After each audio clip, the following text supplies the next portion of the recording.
Tez. Welcome to the TezDown.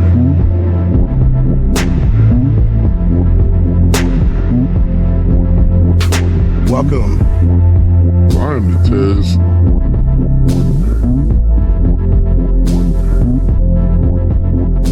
Mic check 1 2. Welcome.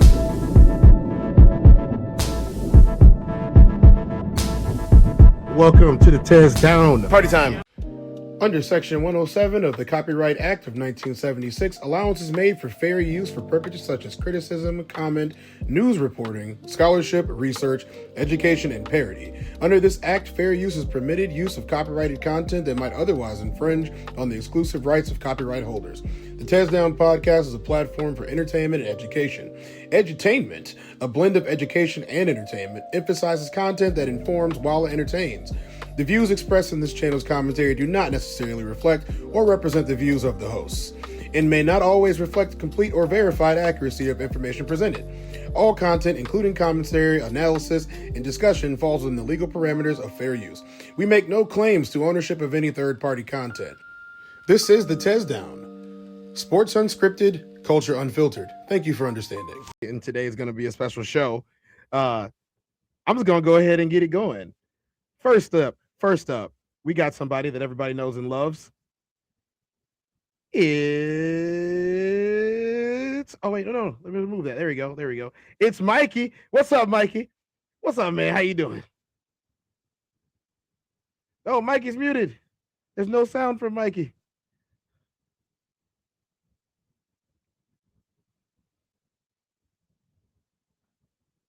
Try that. Hello. Here we go. Mike's Jesus Christ. The baby was crying, so I actually muted on my side. My bad. Hey, I'm just here to show off my shirt. I'm too old for this. Yep. Yeah. I like Danny Glover. Lethal Weapon style. Oh yeah, I like it. All right, guys. The goal of today is to not get taken down, and we know somebody that specializes in not getting taken down. Welcome to the TezDown, Gmoss. What's up, man? How you doing? I'm doing well. How about yourself, man? I like that profile pic you got there. Appreciate it. That's pretty cool. What character is that? Or is that original? That is original. Original design. Something that I hope to start turning into something a little fun. I don't know. I'm going to play with it a little bit. You know what? Hold on. It kind of looked like Mikey. Dude. It kind of looked like Mikey. Oh no, I'm the Prometheus for all the black anime characters. No. The boss in here. What up, man? How you doing, bro? Not like this.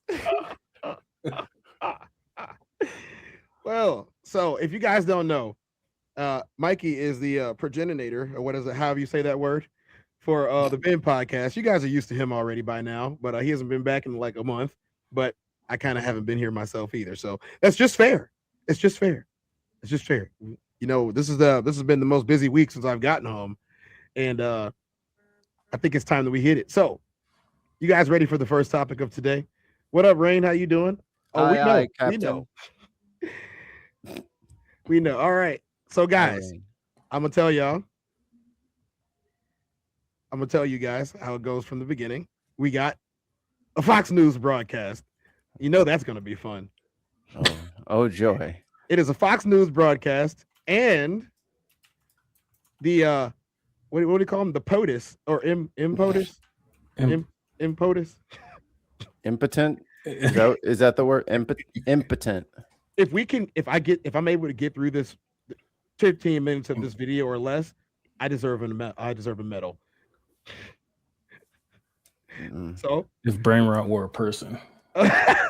Well, if you don't get a medal, just have FIFA make one up for you, and then slap it on your neck like a bull at a fucking state fair. I hope you guys are wearing your blue blockers or sunglasses, because you're probably gonna need it. This guy, he radiates like the sun. Never been anyone that radiates better. Right, so let's go to the White House now, where President Trump is speaking in the Oval Office about an executive order that he is signing. Let's listen. All the executive orders behind me, mostly medical people and brilliant people, and they really know what they're doing. Mm-hmm. And I just want to thank them. They truly gave their lives in terms of the time and all of the incredible work You ain't lying. Hold on. in arriving at the position they have now. Most respected people in the country. Shit. Today, I'm pleased to announce that I will be signing an executive order to reschedule marijuana from a Schedule 1 to a Schedule 3 controlled substance with legitimate medical use. Okay, so I have a question here. Mikey, are you well versed in what the difference between Schedule 1 and Schedule 3 is? Yes. Schedule 1 is meth, coke, heroin, like the hard stuff that will ruin your body in a short amount of time, that is highly addictive, where just one time you'll have you addicted. So Schedule 1 stuff is the most dangerous chemicals that you can put in your Opiates. body. I mean, you can go back and check the history books. Old tricky Dick Nixon is why marijuana ended up Schedule 1 when it is clearly not a Schedule 1 substance. So with this executive order, that doesn't make it a law though in all 50 states. With him trying to I think they do have, like, the FDA has some swing on like whether or not how that's classified, which, I mean, it's fine. The biggest thing that this is going to do is, right now, if anyone's gone to a dispensary, they always have some sort of convoluted 16-step process to get your payment, because Visa, MasterCard, all of these creditors and like these credit companies are not allowed to do business with meth and heroin and cocaine. That is illegal. They can't facilitate financial transactions that accommodate drugs, like Schedule 1 hard drugs like that. Right. Which is why the dispensary has to go through all these different hoops just to get you to pay for, your pack of pre-rolls or whatever it is. Right. That's because it's on the Schedule 1. Switching it to Schedule 3 means that, in theory, that dispensaries and places that sell cannabis and cannabinoids are going to be able to take money for them again, and people can use a debit card. That's what it looks like on the surface. So expand on that real quick too, I think if we're talking legal definition, I think it's a moderate to low potential of like physical dependence, and is also accepted for medical use, just to kind of give a clear breakdown. That actually helps a lot. It does. Like some things are like a cigarette is bad for you, but heroin is way worse for you. Yeah. So this is basically pushing it to like closer to cigarette level. Basically. Yeah. Okay. Let's see what else you got to say. Uses. We have people begging for me to do this, people that are in great pain. For decades, this action has been requested by American patients suffering from extreme pain, incurable diseases, aggressive cancers, seizure disorders, neurological problems, and more, including numerous veterans with service-related injuries and older Americans who live with chronic medical problems that severely degrade their quality of life. And it's so really, I can't tell you, I think I probably have received more phone calls on this, on doing what we're doing. I don't think I received any calls on the other side of it, but hopefully this reclassification, which, by the way, polls at 82%, will help many of those patients live a far better life. We're joined today by Secretary Robert F. Kennedy Jr., who's doing a fantastic job, Administrator of Centers for Medicare and Medicaid Services, Dr. Mehmet Oz, the FDA Commissioner, Dr. Marty McCary, Director of the National Institutes of Health, Dr. Jay Bhattacharya, and the Director of the National Institute on Drug Abuse, Dr. Nora Valkow, as well as Dr. Ilana Braun from the Dana-Farber Cancer Institute, Duke University's Dr. David Casseret, the National Commander of the American Legion, Dan Wiley, and my friend Howard Kessler. Howard, how are you feeling? I'm telling you, he looks better than he did 20 years ago. But I don't want to go through what you went through to get there. Remember that. Right? It looks like you're doing great. I'm proud of you. I want to emphasize that the order I am about to sign is not the legalization, or it doesn't legalize marijuana in any way, shape, or form, and in no way sanctions its use as a recreational drug. It has nothing to do with it. Just as the prescription painkillers may have legitimate uses, but can also do irreversible damage and never, if you look at some of the damage that can be caused, wreck lives, and if it's abused, it's never safe to use powerful controlled substances in recreational manners, and especially in this case, if you take a look. I got to pause. He got off the script and went immediately against the script. What's up, Miss LB? How you doing? Nice to see you in here. Hey, Gina. He said, yeah, it helps a lot of people, but them people bad, and they be like addicted to them things. What's up, Sco? And we still don't encourage recreational use. So this is what I'm said saying. Like nothing. he definitely went off script there, right? Like I wasn't Absolutely. the only person that thought so. Well, he said he made it like it was completely contradictory from what he started with to where he got now. It's so And then- great. It's gonna kill you. That's what I heard. That's what I heard. I've offered this new alternative to weed. It's called the Rocky Cliff. Like, What's up, Q? Nice to see you in here too. Okay. Does anybody remember the Dewey Cox story? Walk No. Hard. No. There was I can't play Walk it. I don't have to Hard. say it. There was a scene when Tim Meadows' character was talking to Dewey, right? And he goes, Dewey opens the door to the bathroom, and Tim Meadows is in there with like 3-4 chicks.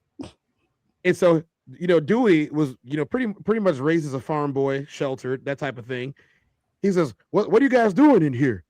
And Tim Meadows goes, Dewey, get out of here. You don't want none of this shit. And then Dewey goes, oh, yeah, I don't want to get a hangover. It doesn't cause hangovers. Well, I don't want to, have a bad habit. It's not habit forming. Well, I'm just starting out. I don't have that much money for it. It's the cheapest drug there is. And then he goes, well, I got a wife. I got to go back home and sleep with my wife. It makes sex better. Dewey, get out of here. You don't want none of this shit. Dewey said, I think I do want some of this. I think I do.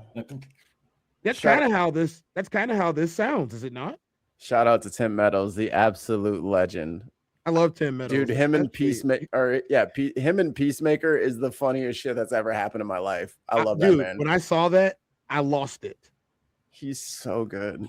He's so funny. It's because like he's so sarcastic but so serious. Hey, I have bird blindness, and you knew that. You knew I had bird blindness. I can't tell the difference between a duck, a pigeon, and an eagle. He said it was a penguin. He called Eagly a penguin. I almost died. Anyway, back to your drugs, you Alex. So I hear in my brain of brains, I heard this is great, but don't use it recreationally, even though it's great. And he looks 20 years younger because now he can get his marijuana for medicinal use because drugs are bad. Okay. Yeah. Okay. So if I'm not mistaken, if I'm mistaken, Mike, you correct me. I'm sure you're much more well versed than me on this. Yeah, but I do a lot of drugs. I mean, what was the question? Not the drugs. Not the drugs, Mikey. Oh, I knew that. I was talking about the fact that they canceled generic versions of drugs like Ozempic earlier in this term. That's a great idea. And they said that no more generics, and the price of them went up. I'm talking about a one single dosage price up to like $1,400. Can I get big screen for a second? I got you. We're gonna make him big, y'all. So if you look at this piece of paper right here, it's connected to this piece of paper right here. So we're gonna go ahead and lower the cost as soon as we get all these regulators up out of the federal government. So take that how you want to take that. Back to you in the studio, Chuck. Oh, yeah, there we go. All right, there we go. We are live in the TezDown studio. I have yes for all of you that are just all that shit's gonna be free when they no longer have to verify what's actually in that fucking syringe, and when they can charge you whatever the fuck they want for it. And that's pretty much what they're. And so I'm guessing that's why they shut the generics down to begin with. Yeah, they can. They're not gonna have. There's not gonna be referees in about 6 months. So yeah, well, the price of medicine is higher than ever. Yeah. That's not changing. That's only going to get worse because now there's literally no one to stop monopolies. Well, we're about to be part of Disney, Hulu, PBS Plus is about to hit all of our asses in the face. So we're removing regulation from things that should be regulated. Everything. Okay. Yeah. All regulations. So here's the flip side of this, right? So now that we have the executive order that it's not a Schedule 1 and a Schedule 3, what about all the people that are awaiting sentencing and or trials for possession? Surprise, surprise. They still going to jail. They're still doing their sentences. Well, we can't let you out. Right. All that labor. I mean, no, they're not doing anything. I mean, how's Aldi's gonna keep these prices low if I let you out of jail? The boss says there are so many drugs that don't have generics anymore. It's gotten bad. Well, Yep. I mean, that's because they signed orders to stop the generics. Look, y'all finna pay. What's up, Billy? Basically. How you guys doing? That's at the end of the everybody day, that's coming in Mike, here, that's I what it can't say is. everybody's names. Just know we care about you and love you. Okay. Hi, Chris. It's not the normal slow drivel. Everyone just came in at once. Darren's friend. But yeah, it's because they stopped the generics, Mr. Boss. They stopped the generics, like it's sweeping across other drugs, including inhalers, and like I'm talking about. There's so many different brands of inhaler that you could get from, let's say, a Walgreens before this happened. Now you can only get like 3 different kinds. You know, you can pay for the most expensive one or the one that's slightly less expensive, but also, in my opinion, feels less effective. That's just my opinion. You know, I'm just a lifelong asthmatic. You know, yeah, I'm just telling. Maybe it's psychological. What do you know? You know, yeah, Billy. Let's go. Let's keep going. Illegal and unregulated drugs, very, very bad thing. So I've always told my children, don't take drugs, no drinking, no smoking, and just stay away from drugs. I have been, they would look at me, they said, Dad, would you stop saying that? I would say every time I looked at it practically. Young Americans are especially at risk, so unless a drug is recommended by a doctor for medical reasons, just don't do it. At the same time, the facts compel the federal government to recognize that marijuana can be legitimate in terms of medical applications when carefully administered in some cases. This may include the use as a substitute for addictive and potentially lethal opioid painkillers.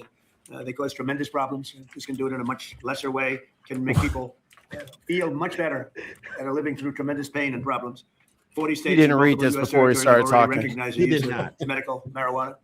He's surprised after every make sentence. It far easier to conduct marijuana-related medical research, allowing us to study benefits, potential dangers, and future treatments. It's going to have a tremendously positive impact, I believe. We're also asking Congress to reconsider its classification of hemp-derived CBD to ensure seniors can access CBD products they have found beneficial for pain and other reasons. Some people are literally dying in there, dying with tremendous pain in this. Wait, wasn't this organization the one that said that CBD was a problem? Which one? I can look it up right now. Yeah, I'm making you big, Gmoss. Tell us what you know. No, I don't know. Don't make me big. I said I could look it up right now. Yeah, just look it up. I mean, I thought. What was the question? I believed. I may be mistaken here. Maybe it's just a state level, but in this administration, in the amount of times since they've taken office, CBD has been included as part of drugs that are being banned from sale. He just banned all hemp. Yes, that's what I'm saying. Yes. Yeah, he just banned hemp and the production of hemp and all that stuff. Like, this is the exact, like, he's very stupid. I mean, we all knew this, but I don't know who's in charge over there, but they got 2 emails that probably they should have talked to each other before they both sent out separate emails. This is contrary to what he said a month ago. But that's why I'm confused. I'm confused because I was literally sure, and you guys just confirmed it, that he banned hemp production. I think it's on. Is it at the state level as opposed to the federal level? It says that there's still regulation and it's not considered a Schedule 1 drug. But I'm outside of getting additional research. I'm still kind of in that look phase. Even in the chat, John Ball says, yes, this administration is the same that said CBD was bad. He's the reason a lot of people can't get what we need to help deal with constant pain. Got it. So, I mean, Thanks, this wasn't a fabrication inside my mind of minds or alternate world Cortez. No, this is the truth. So what is he talking about when a month ago we got a press conference talking about how bad it is?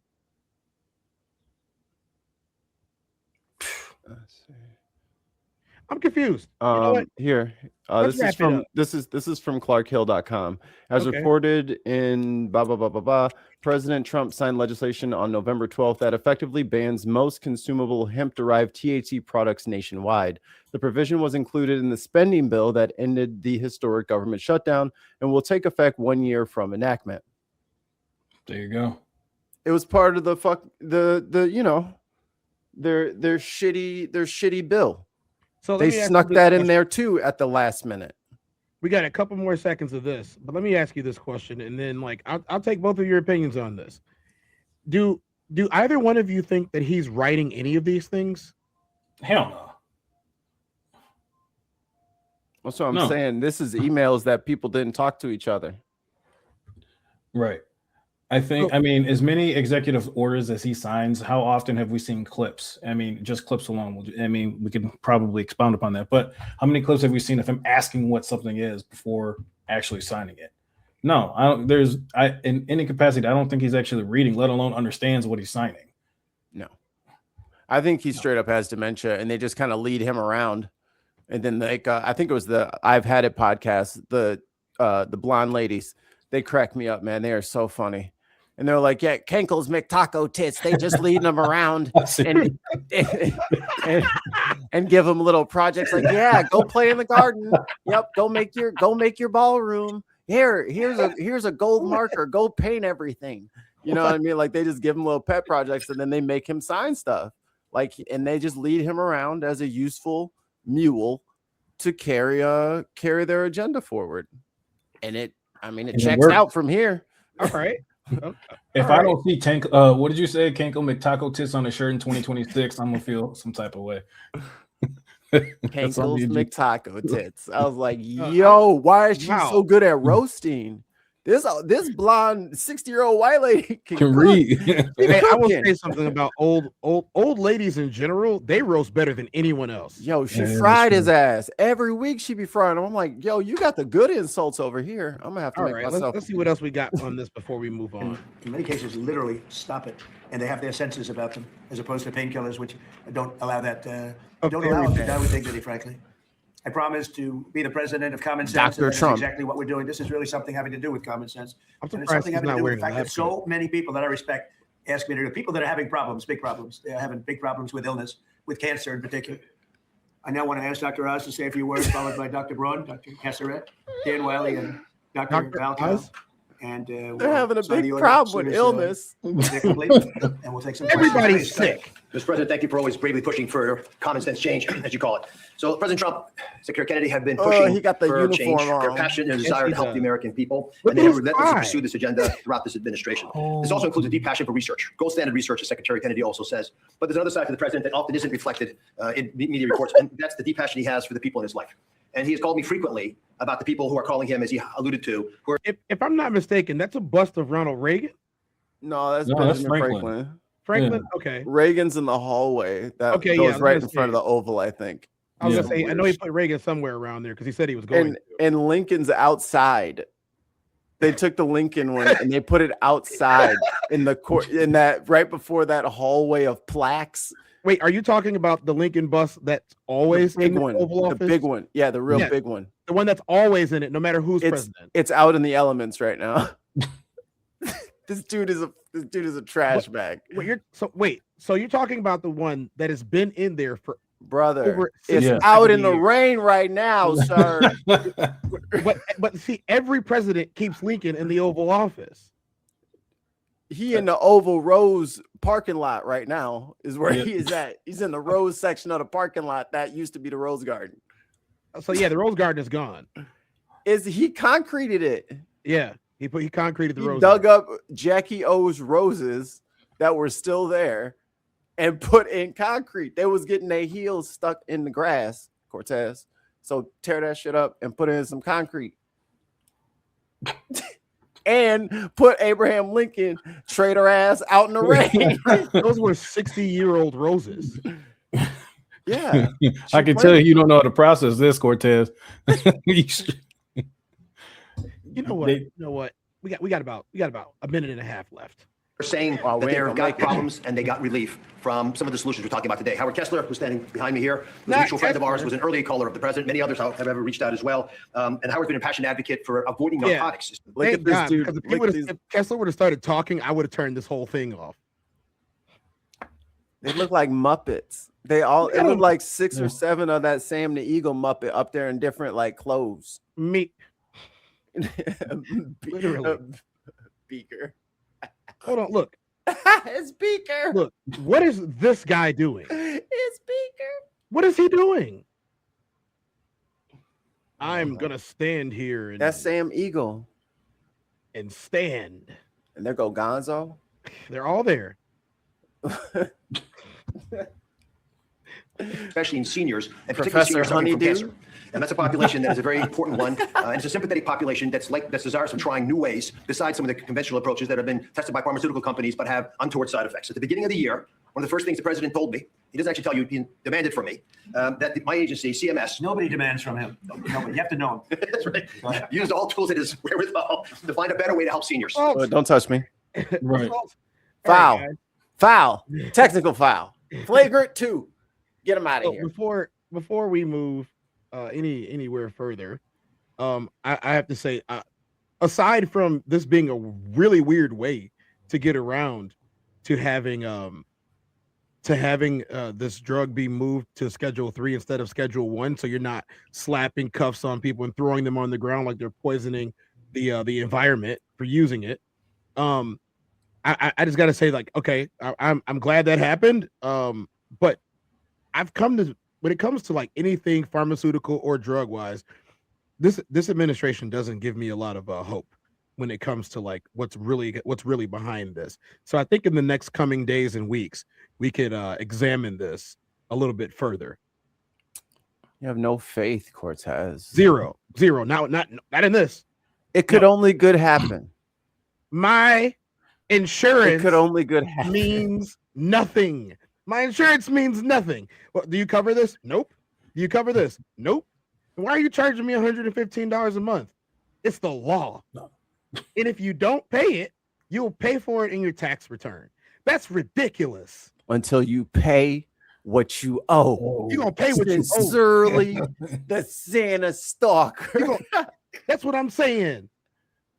Come I on, heard man. the mall had to get extra security. And then it's worse. It's worse for someone with like a chronic illness That's a or something, bitch you know, move, Santa. just the fact that we were born in Smog City, you know, around the time when it was legal. Yeah, let's not blame the industry. But anyway, they're making it impossible for working class people to get anything. And now they're going to touch weed again. They've already touched it once. They're going to touch it again. And I guarantee you that them making it a Schedule 3 is so they can tax it more. Yeah. Look at I don't know if you've been to the West Coast, guys, but I'll tell you, if you've been to the West Coast and you want to get some of that good green stuff on the West Coast, it's like $8 for a lot. Mm-hmm. Same with Michigan. And then you come to Illinois and it's like $100 for a little bit. Hey, don't worry. All that money is going right to the schools. If y'all believe that. No. Just like the tollways are gonna fix these potholes, and then we're gonna I just take drove them down out. Cicero the other day. Let me tell you, nothing has changed. Nah, man, they said they're only gonna have the tolls as long as they're. That's why they always got the road under construction. Our existence in the areas It's wet paint. Why you digging it up? What you doing? we predate the tollway that they promised was only going to be around for 8 years. Yeah. We predate that. Just to pick the potholes, man. You know how bad the potholes is. Just sign this paper, man. It's been 24 years. Has it been that long? I It's thought been we got the potholes. 4 years. I ain't gonna hold you. I missed the day where you got to 24 throw your quarters in there. You got to watch it go around and around and around and around.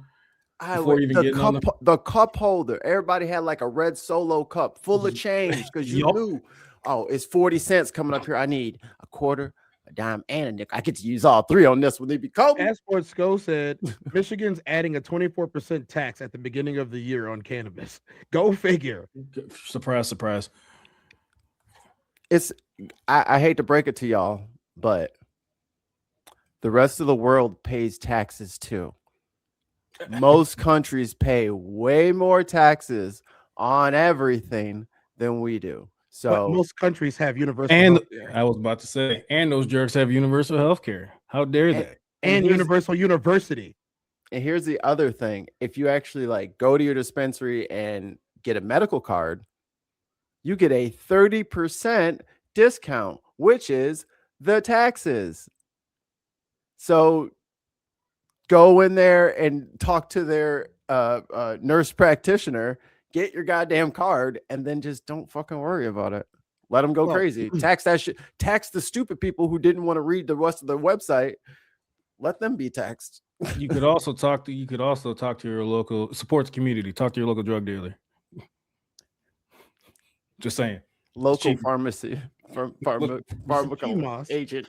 Most of us don't go outside. And when we do it alone. Me sprinting from the gas station into the display. Hey, I'm not diving into the building. So the day that I posted, when's the last time you ran full speed? I didn't want to say anything because I didn't know that was part of a stand-up special because I haven't been watching them. But I will say this. I ran that day as fast as I could from the gas pump to the gas station. Be raining. Yeah, dude, I did not want to get soaking wet. And I was wearing what is that? Velvet shoes or felt or whatever that material is. I forgot the name of it. Yeah, I was wearing suede material shoes. And so I'm like, if I run fast, I won't get as wet. Nah, man, Mythbusters. You hit 440, didn't you? I felt like young me. He put the thing he put the nozzle back, and then you just saw his one arm go up. A car backfired, and Cortez was gone. I'm talking about everyone looked at me like I was crazy. I was gonna write the rest of that on the post too. But I was like, you know what? I'm not gonna go that far. I'm just gonna leave it where it's at. Especially when they started talking about you after Mikey. So I was just like when the lip is bouncing, when you sprint and your lip is going, that's when you know you ain't catching that mug. That mug is gone. You ever lost a hat running? Oh yeah. Yeah. Oh yeah. Not because I'm fast, just because it fell off. I like big hats. You know, I be wearing these loose brimmed rice hats. I almost lost my hat in Mexico. I had a big white cowboy hat on, right? Caballero style. And I was walking and the wind picked up. Gmoss, look what he doing. He out in Mexico with a big ass white cowboy hat on. Look at what showing out. See, I felt like my best self that day. So this is actually perfect. You're trying to fit in with the locals. So today's episode, the title of today's episode, as you guys are well aware, is the cost of going to work. We're about to find out what it is. So you boys ready for some good old? Oh no, it's Trump again. We got to watch it again. No, I'm not doing that. No. Stop like this. I'm not doing that. From the top. Let's picture this scenario because it's our boy Bob from Bob Invest.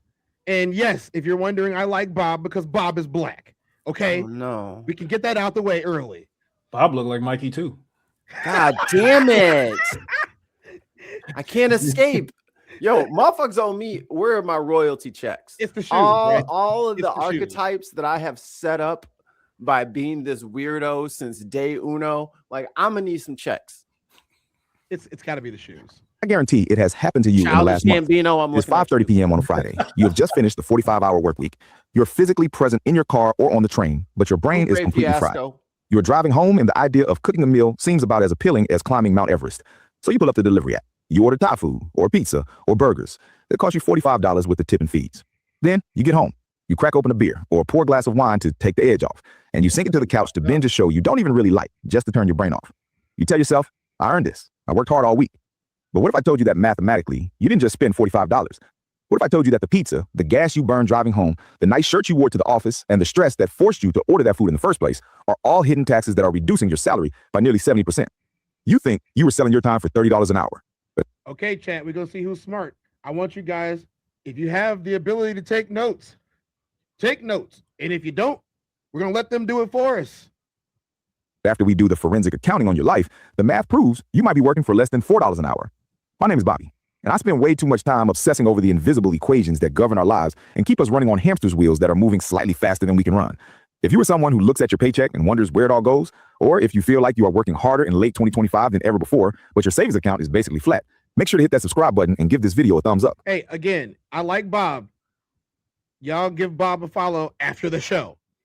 Bob finna get a copyright strike as soon as this shit over with. Because today, we aren't talking about investing. We are talking about an accounting fraud. Not one committed by a corporation, but one you are unknowingly committing against yourself every single time you accept a job offer based on the gross salary. We are going to calculate your real hourly wage. And I have to warn you, once you see this number, you will never look at a price tag the same way again. That's you. Here's the fundamental lie we are all sold from the moment we graduate school. We are told that our value is defined by our annual salary. If you make $65,000 a year, that is roughly $31 an hour. That sounds decent. It's respectable. It's enough to live, theoretically. But in the business, we have all of these high-earning people in the world, right, that talk about their benchmark of making it to $100,000. Right? That's what we always hear. You know, make it to $100,000, and you'll be fine making it to $100,000. Well, you have to make $31 an hour to even make it to 65. So you can't tell me that everybody's making $60 an hour, bro. Wait, what? You got to make 31. Hold on, the math. Let me say that one more time for the slow people in the back with the class like me. Here's the math equation on the board. Bob says to make $65,000 a year, you need to work 2,080 hours at 30 equals 31.25, roughly $31 an hour. There we go. Okay. There's no way that people are making $60 an hour everywhere for everyone to be making six figures like they say they are. That couldn't be possible. I'm not gonna do this the whole time, I promise. I love how this always turns into a conversation of how much we earn. Why don't they rank companies by who compensates their employees the best? Why are they not competing for that? Where's that competition? Who pays the best? Who's trying to pay the best out here? There's no competition for that. Yeah. Isn't that like, that's the question, right? While we over here like, oh, I think I can get this. It's like, why are we competing when they should be competing? Well, I mean, they're the ones that need employees. Once again, we've done this math probably 50 times in the last couple of months between me and you alone, Mikey. The CEOs got raises, big ones. And the people on the board. They got raises too. Okay. Well, we're not going there today. Let's just try to figure out what we're doing. It's enough to live, theoretically. But in the business world, looking at revenue without looking at expenses is how companies go bankrupt. If a bakery sells $1 million worth of bread, but spends $1,001 on flour and rent, that bakery is worth zero. Yet when it comes to our own labor. So before we continue, do you guys have any idea of where this whole conversation started at? No. If not, I'll tell you. No. So around the podcast spaces right now, especially the financial ones, a question was posed. The question was, would you go to the office that was approximately 35 minutes to an hour away to make $240,000 a year, or would you rather make $120,000 a year from the comfort of your own home? So work from home, work from office. And multiple panels have done this discussion. I've always been someone that said, if you pay me $120 to stay at home, I'm staying at home. Obviously, nothing is going to add up to another $120,000 from you staying at home. But I think this video does a pretty good job of explaining exactly why staying at home would probably be a better option. What do you think about it, Mikey? I mean, you used to go in every day. Yes, I survived COVID in the retail space. It sucks. I hate working for other people, but working for yourself also sucks. It just sucks differently. Yeah. It's an entirely new bag of suck. They're both pretty bad. I wouldn't say which one is worse, which one I would least like to do. Hello. Yeah, they're both pretty bad. But let's say you worked for a company, but you worked from home. You're not working for yourself. You're working for a company, or you're going into the building. I'd much rather work at home. Same. I have a 2-year-old, so during COVID, we didn't go into the office at all, and it was $200 a week that I was paying for gas. for travel and things of that nature. That with that eliminated and just having to work from home or only going to customer sites every once in a blue moon because the customers in the manufacturing space weren't allowing you to go in either. It turned out to be a decent amount that was saved. So I prefer to work at home and go in the office when I have to, personally. But so you saved $10,000 in gas. 10.4 is what you saved. $10,400 in 1 year by not driving to work. Okay, that's just one metric so far. We got to keep it moving. We only look at the revenue, the salary. We completely ignore the cost of goods sold. And the good being sold is you, your life, your energy. And the cost of selling yourself to an employer is astronomical. Let's perform a brutal audit of a hypothetical average worker in this economy. Let's call him James. What's up, James? James makes that respectable $31 an hour. But before that money even hits his account, the government takes his cut. Between federal tax, state tax, and FICA, that $31 is instantly shaved down to about $24. That is easy math. We all know that. But now we have to subtract the work-related costs. These are the expenses James pays solely for the privilege of having his job. First, the commute. The average American spends thousands of dollars a year on gas, car maintenance, and insurance just to get to the building where they make the money. If he drives 30 minutes each way, that is wear and tear on a vehicle that he basically only owns to get to work. If he takes the train, it's the monthly pass. Let's conservatively say this costs him $4,000 a year.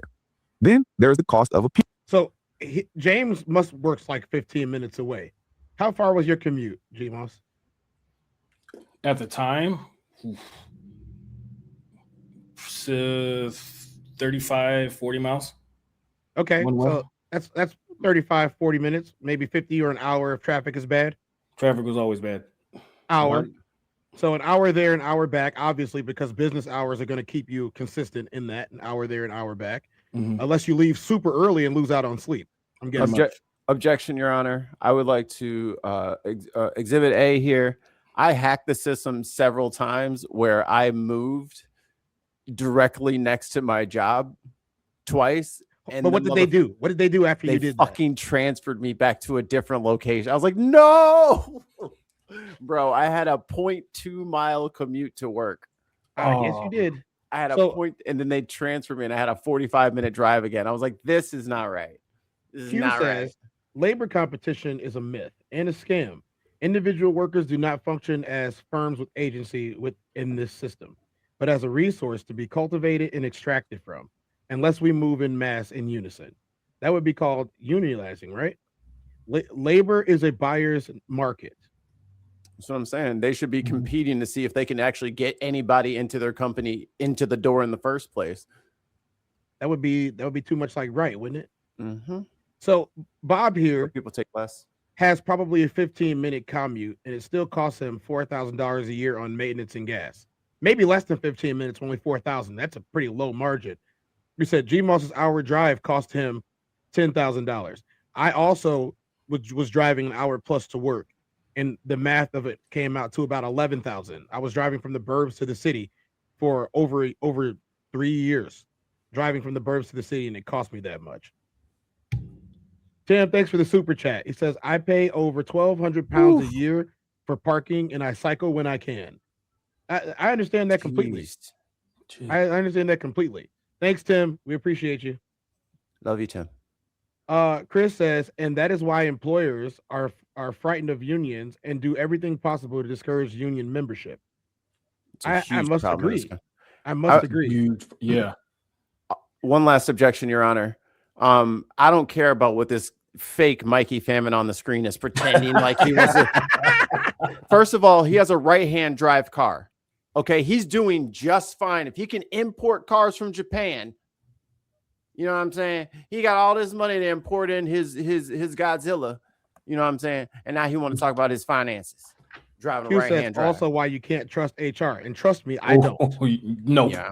Never trust HR. HR works for the company. Yeah. So the boss says, bro, it cost me roughly $8,000 a year to make vape juice, and that's not leaving the house.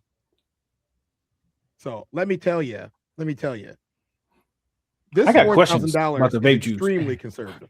Go for it, Gmoss. Well, we'll come back to that, but I'm gonna ask him offline what kind of vape juice. Anyway, please proceed.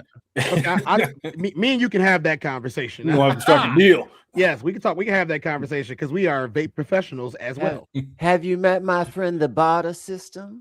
You know what? We're gonna do this today. Since Mikey wanted to do it, we're gonna do it today. You know what's funny about HR?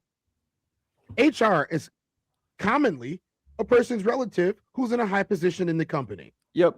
Very commonly. Some people end up losing their jobs that they make. So let me tell you guys a short story about how much they value us, right?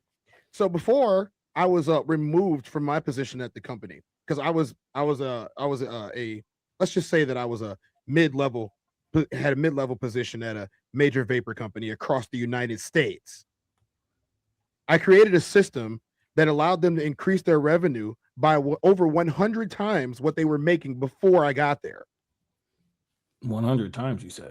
I made them before I got there. They were capping out at a couple $100s a day. By the time I left, we were in the multiple thousands per day, and over the year, we were in the millions. Okay, about how much we were making and how many stores were able to open and how much we were able to push out across the market to other locations, other people's stores, as well as across the United States of people wanting it. It became a famous vape brand. I'm not going to trash them on here because I'm not that messy, but it became a famous vape brand that people are still vaping today.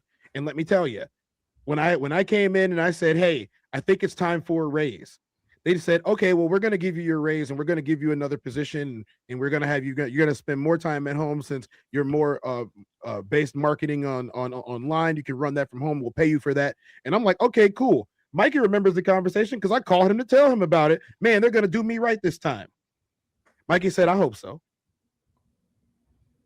Well, I wrote out all this stuff, and I would never do this again, guys. And this is a key for you guys to remember in the future. I wrote out a manuscript we're talking about color illustrations. I wrote out an entire manuscript on how to replicate the job that I would be leaving in order to move into a higher position. Ooh. I turned it in, and I was fired that afternoon. Yeah, that's bad. I mean, it's past the statute of limitations. I didn't name any names. I ended up winning a lawsuit and getting to sit on my butt with a whole bunch of money in my pocket for it, going to concerts and stuff with my homie, who just happens to be in the bottom right corner. But I was able to do a lot of stuff. Do a lot of work on my cars. Became a race car driver officially for the first time ever, and not doing it illegally. I was able to spend money and buy my daughter things, and they messed up. I didn't get as much money as I wanted, but I got enough because they erroneously fired me. But I got a question real quick. You win all that money, and the first thing you say is, I want to be a race car driver. Help me understand. Anyway. And we listen and we don't judge. I was just curious. Yeah, I was doing it anyway, but like I was doing it very brokily and very brokily. And looking back on it, I don't know how I survived. So looking back on what I endured, I don't know how I survived. And it wasn't very Gmoss, great value breaks. Is that what you were saying? Gmoss, it's the fumes. Gmoss, they get addicted, but the fumes from all the drifting and the sliding, it just ruins their brain, and they just get addicted to just being car fools. I went out there on $8 Chinese tires, guys. $8 Chinese tires. I don't know how the Cletus McFarland duct tape tires out in that joint. Yeah, like we're talking about a knockoff steering wheel at one point with one of my vehicles. Like, they love it. They can't. This thing could have broke off mid-turn. Like they can't get enough. They love sliding around. It was so the passion was there. The brains were just like, I don't know what it was about going so fast, but like the intelligence turned off. They'll put a V8 on a skateboard and have the nerve to put on gloves when they're driving it. I'm like, I can't stand these people. So I'll say this, guys, don't trust HR because HR will screw you, and then they'll act like you did something to them. So yeah, and there's levels to that too, because to even go a step further, you gave a really big example, a really large example, but the subtleties that they operate in too, whether that's taking notice if you aren't, for example, we have a 3-day work policy. They'll walk around and make sure that you're actually abiding by that, especially if it's a down year, because they're creating a profile or a case. At the end of the day, you're just a number.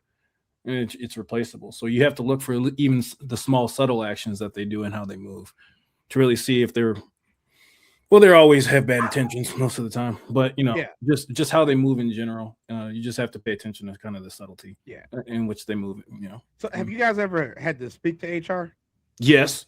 Did you feel like you were on trial? What do you think? Yeah, Mike. All right. Like, I stayed in the HR office. Like, what did I do now? You increased our profits too much. We're the best store in the state. The brand. The brand, which is which is the largest chain in the country. Anyway, it's but people, HR is also a great way to not only steal intellectual property, but a great way to punish people who are threatening in the workplace. Not threatening in a violent sort of way, but threatening in a performance sort of way. If this person keeps it up, I might have to start working harder. Well, I can't have that. You would think. I always had a problem with old Cortez. Yep. you would. His insubordination. He thinks he knows what he's talking about. Wow, he is always thinking he's number one when he is. well, you only had the most sales and the most product generation for the last 9 months. If it would have been 10 months, we'd have a conversation. He's getting a bit uppity, if you catch my drift. That was my experience. And he's got that daughter. First it's kids, then it'll be pets next. What do you mean you got 6 puppies? We got to knock him down a peg. It's but this is but this is the same route for all this weird bigotry that's popular again. All of the racism, all these people worshiping billionaires. This is insecurity, guys. If you need a day to be out in the woods and scream, or you need to go to a concert, or just go have lunch with your friend, whatever y'all need to do to get yourself back after COVID, you need to do it.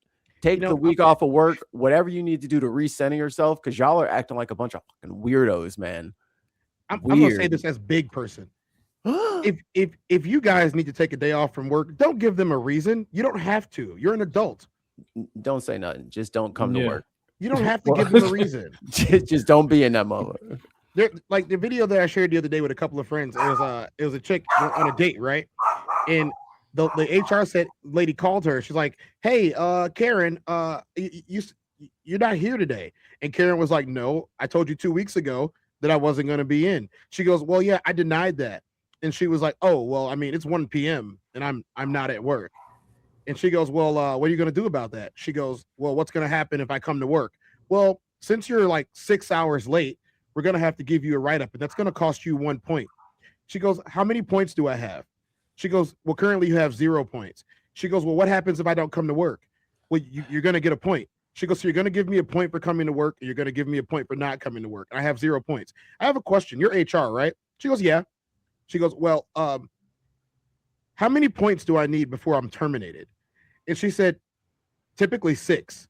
She goes, "Well, I have no points, right?" She goes, Yeah, I'm not coming in today." She goes, "Well, why not?" She goes, "I told you I wasn't coming in." Actually, now that you think about it, I'm not coming in tomorrow either. I'll see you on Thursday. No, please don't do that. We need you in the office. That's a bold strategy, Cotton. See if it works out for it. Yeah. Yo, for the no call, no show to be like, and also I won't be there tomorrow is crazy work. I'm not going to be here tomorrow. So I told you 2 weeks ago that I wasn't coming in. Right. Oh, I didn't approve that. I mean, I told you I wasn't coming. It wasn't a question. Most of my time at retail, I was like a department manager or assistant manager. You learn very fast when people request off work. You should give them the day off because they're not coming that day. They were just letting me know. Yeah, so we should plan on someone else coming into this motherfucker because Jeremy won't be here. Don't look for Jeremy to come through that door. He's not coming. He's write up whatever you want. We still need somebody on register 5. So while y'all mad at Jeremy, it's not a request. They're just letting us know. It's a notice. Yeah. Right. Parents. James can't roll out of bed and go to the office in his pajamas. He needs business casual clothes. He needs dry cleaning. He needs to look professional. That is an expense. Then there is the convenience tax. This is the big one. Because James is at the office from 9 to 5, he buys lunch twice a week because he didn't have time to meal prep. He buys the $5 coffee because he needs the caffeine to survive the 2 p.m. meeting. He pays for the dog walker because he isn't home to let the dog out. These are costs that would not exist if he didn't have the job. He is spending money to work. Yeah, I was gonna and then there is the darkest category of all, decompression spending.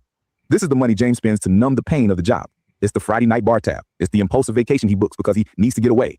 It's the therapy bills. It's the retail therapy. It is the money we spend to heal the damage the job inflicts on our psyche. When you add all these monetary costs up, the taxes, the car, the clothes, the lunches, the numbness, James isn't taking home $65,000. His net real income might be closer to $35,000. But we're only halfway through the equation because wage is a function of money divided by time. And just like we overestimate the money, we drastically underestimate the time. HR says James works 40 hours a week, but that is a lie. James wakes up at 6:30 a.m. to shower, shave, and iron his shirt. That is 30 minutes of labor for the employer. He drives 30 minutes to work. That is unpaid labor. He takes an hour for lunch, which is technically off the clock, but he can't go home. He can't nap. He can't play with his kids. He is held captive by the office. Then he drives 30 minutes home. Then when he gets home, he spends 30 minutes decompressing, staring at the wall, venting to his partner about his boss, checking emails on his phone. All of this is shadow work. It is time that belongs to the job, but the job doesn't pay for it. If you add up the grooming, the commuting, the decompressing, and the worrying, James isn't working 40 hours a week. He's dedicating 55 or 60 hours a week to his employment. Yep. So now let's do the real math, the real hourly wage calculation. We take that whittled down net income of $35,000 and we divide it by the inflated true hours of nearly 3,000 hours a year. When you punch that into a calculator, that $31 an hour evaporates. Suddenly, James is making $11 an hour or $8, or in some high-stress, high cost-of-living scenarios, he is mathematically making less than the teenager flipping burgers down the street because the teenager walks to work, wears a uniform, and leaves his stress at the fry station. This is the work scam. You have been tricked into a high-churn, low-margin business model where you are the product and you are selling yourself at a loss. So many Mikeys. Oh, my God.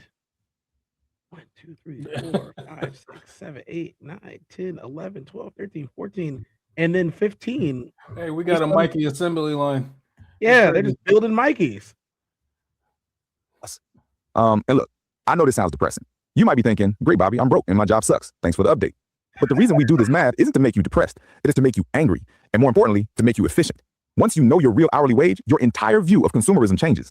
This is a concept popularized by the book, Your Money or Your Life. And it is the antidote to being broke. Let's say you calculate your real hourly wage and it turns out to be $10 an hour. Now you walk into a store and see a new pair of shoes for $100. The price tag says $100. But your brain needs to translate that. That isn't $100. That is 10 hours of your life. That is 10 hours of sitting in traffic, dealing with passive-aggressive emails and missing your family. Is that pair of shoes worth 10 hours of suffering? Suddenly, the answer is almost always no. This math exposes the trap of the golden handcuffs. We often take promotions that offer more money, but come with exponentially higher costs. Let's say you get promoted to manager. They offer you $10,000 a raise. Awesome, right? But now you have to work late every night. So you order takeout every night. You have to buy. I'm going to tell you guys right now, mid-level management is the worst job you can have in business. Yeah. Mid-level management is horrible. Being a supervisor is the worst position in any company. I don't care what people think. It's not a good position. You got to think about this when you're a supervisor. So all the people that you were just with for the last, I don't know, couple weeks, couple months, couple years, depending on when you got hired, now look at you as the snitch. And let's face it, at every company, at every business, there's people. And no, there's no way that 100% of people follow the rules 100% of the time. That's just a error in thinking. 100% of the people do not follow the rules 100% of the time. Supervisors are the worst because not only are you the office snitch, but to the higher ups, you're the office bitch. Yep, you're getting it from both. You have subordinates that you have to deal with. Hey, Gmoss, I need you to this is Ken. This is Ken from the GM. This is Ken calling. Gmoss, you got Sally down there in holding. Can you go down to Sally in holding and tell her that she's fired? Yeah, Sally sucks and we don't like her very much. Her numbers are bad, but just tell her that she clocked in 5 minutes late every day for the last 3 weeks. Okay, you got this? All right, Gmoss, thank you. And you're probably thinking, well, thanks. I like Sally. Hey, but Sally ain't get put on that PIP yet, though. So she has that's a lawsuit. Like, you're gonna fire Sally? They could be living in one of the states where like you can fire at will, no fault termination. There's something about that though, and I can't remember how it says that it's at will, but it has to be a justifiable reason. And if it's not, then there is a grounds for potential suit, but most people don't Most people aren't aware that they can hire an attorney to fight that battle for them. That's what I did. I got my money. Because at will doesn't mean that they can just fire you without an actual reason. That's why now a lot of companies will actually put you on some type of performance review, so it's logged. And then after they put you on that, and your performance doesn't improve for the allotted amount of time, then that's grounds to fire you and not get sued. Yeah. Also, if they call you into the office to sign some paperwork, please don't sign that paperwork, guys. Because they know that you don't have enough time to read all of this. Because what they'll do is they'll have you work your entire shift. This didn't happen to me at this job, but they'll have you work your entire shift, do everything that you have to do, get it all done, give the whole hurrah speech that we got the day over with. It's Friday. See you guys on Monday. And then, hey, hey, Moss, can I see you for a second? And then it's the big manager in there. You're like, whoa, what are you doing here? It's 7 p.m. Well, we need to talk. And they hand you this packet of papers and tell you to start signing. Don't sign any of it, especially when they tell you that you're being terminated. I need you to sign this exit paperwork. I'm not signing nothing. I'm not signing no NDAs. I'm not signing no NCAs or no NCCs. I'm not signing any of those. Matter of fact, the thing I'm going to sign is a check to this lawyer. But 9 times out of 10, they're going to take it for free because you guys are going to be out of a lot of money. Yep. And don't try to keep your job either. If you have to sit there and they try to backtrack and say, oh, well, never mind. No. This is logged. This happened. I would never work here without prejudice ever again. You just tried to fire me and then backtrack. It's time to get my money. Nice. Welcome back. You need a second back, Mike. You missed your assembly. You missed the assembly line of Mike's. Yo, I'm knocking him every time. Oh yes, yes. All the mics. Look at the one on the right. That's me right now. That's all the mics. I'm finna put that suit on and then take a picture of it, and I'm suing the shit out of this man. With passive-aggressive emails and missing your family. Is that pair of shoes worth 10 hours of suffering? Suddenly, the answer is almost always no. This math exposes the trap of the golden handcuffs. We often take promotions that offer more money, but come with exponentially higher costs. Let's say you get promoted to manager. They offer you $10,000 a raise. Awesome, right? But now you have to work late every night, so you order takeout every night. You have to buy nicer suits. You need a second car because you can't carpool anymore. And your stress levels skyrocket, so you book a more expensive vacation. You might actually find that your real hourly wage actually goes down after a promotion. You are processing more money through your bank account, but you are keeping less of it, and you are giving up more of your life to get it. There is also a hidden opportunity cost here that is terrifying. When you spend your money on the costs of working, the commute, the convenience food, you are robbing your future self of compound interest. That $5 a day on coffee because you're too tired to brew it at home? Over 30 years, invested at 7%. That is nearly $200,000. 7%? You are just drinking coffee. You are drinking your retirement. You are drinking your freedom. The system relies on you being too exhausted to do this math. They rely on you being a passive consumer of your own life. They want you to think, I make good money, so you keep signing the lease. Why does that look like my car? This is starting to get to be really ominous. See, I told y'all about AI just sitting there downloading y'all whole consciousness and just feeding it back to y'all for profit. Why you got my car, Mikey? This ain't me, man. That's the fake me, man. It's all on this paper behind me, man. Why you got my car, Mikey? Look, I probably have a good reason written on that luxury apartment lease. Maybe you do. Stealing from my fucking life. Like, maybe you do. Man. So he's like, literally. I'm just borrowing Tez's car because apparently I can't afford anything. I had to get this nice place, so I had to steal Cortez's car. Right. On the luxury apartment and financing the luxury car, keeping you trapped in the cycle of needing the job to pay for the things you bought to tolerate the job. So what is the solution? How do we break this equation? The answer is not necessarily quit your job tomorrow and live in the woods. We have to be realistic. We have bills. The solution is to ruthlessly optimize your real hourly wage. This becomes the new metric for your success, not income, but efficiency. Can you negotiate working from home 2 days a week? If you save 2 hours of commuting and $10 of gas, you just gave yourself a massive raise without the company paying you a dime more. Can you start meal prepping on Sunday? That lowers your cost of goods sold. Can you move closer to work? Can you stop caring about what your coworkers think of your clothes? Every dollar of work expense you cut is a dollar of pure freedom. But the biggest shift is psychological. You have to start treating your labor like a business. A smart business owner doesn't just try to increase revenue. They try to increase margin. Your life is the business. Your margin is the time and money you have left over to actually be a human being. If you're making $100,000 a year, but you're spending $95,000 and 80 hours a week to generate it, you are a failing business. You are Enron. You are waiting to collapse. But if you make $50,000 a year, spend $20,000, and work 30 hours a week, you are a highly profitable, robust enterprise. You're winning. This is where the negative epiphany turns into positive action. I want you to sit down this weekend, not when you were tired on Friday, but when you're fresh on Sunday, and run the numbers. Calculate your commute cost. Estimate your taxes. Be honest about your decompression spending. Decommission. What's decommission? Decommission. That's a word I've never heard before. Oh, I know what that is. That's that's German. That's it's a pie from Germany. Got some German people in here right now. The Germanites. It's a German apple pie. Decommission. Yeah, it's got meat in it.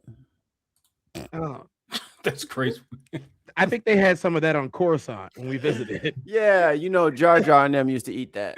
Yeah, the decommission. Yeah, the decommission. No, that's them people from Jar Jar was friends with them, the decommission. Oh yeah. They had to be. Divide your net pay by your total hours committed to the job. Write that number on a sticky note and put it on your credit card. My real wage is $8.50. The next time you go to buy something stupid, look at that number.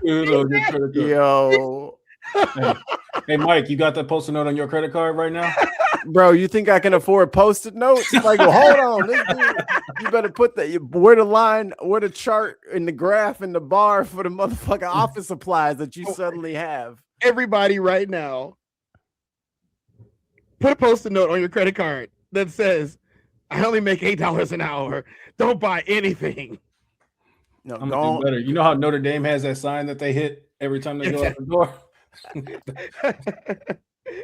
Just put your you worth $8.50. That's what you worth right now. Your net worth. You got the Homer sign behind you. Do it for her.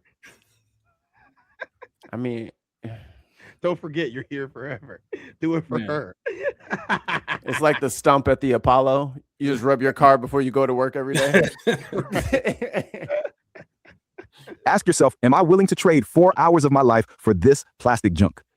That friction will save you more money than any budget app ever could. That's a phone case. We're living in an era where time is becoming the ultimate currency. The rich are buying time. The poor are selling it at a discount.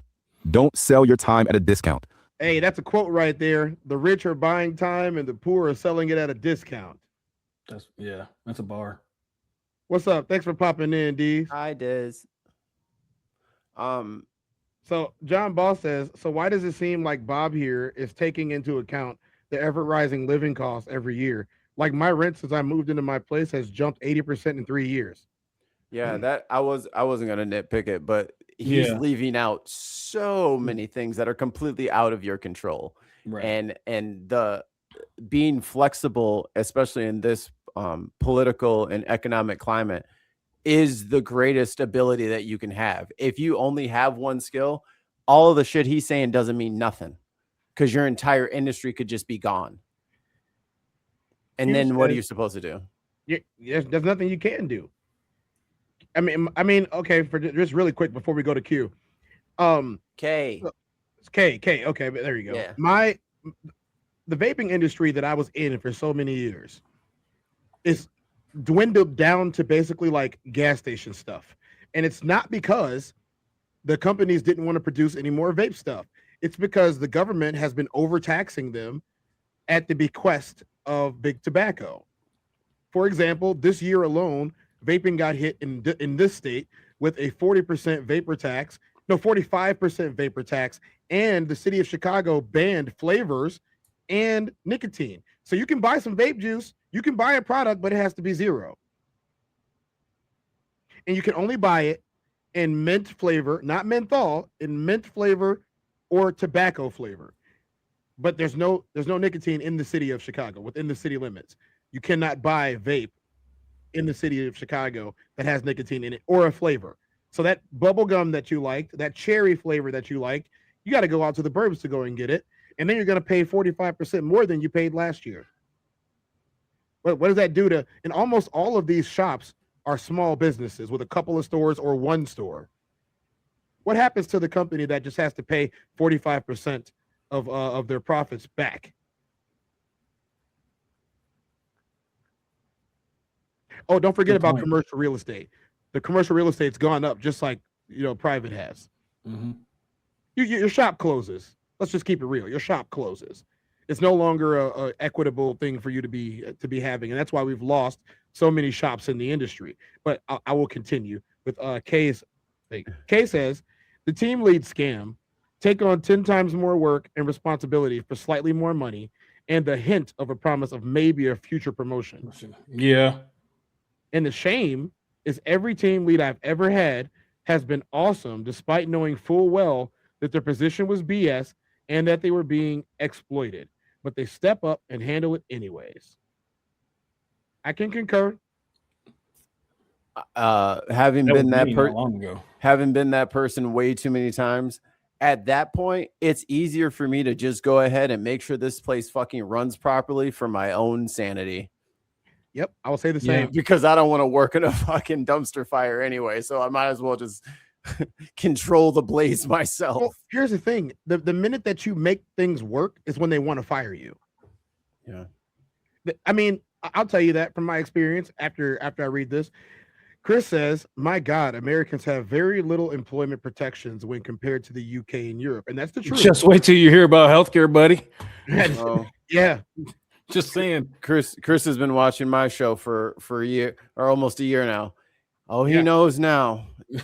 He knows now. They're from the UK. This says big tobacco is squeezing the vape industries here in the UK as well.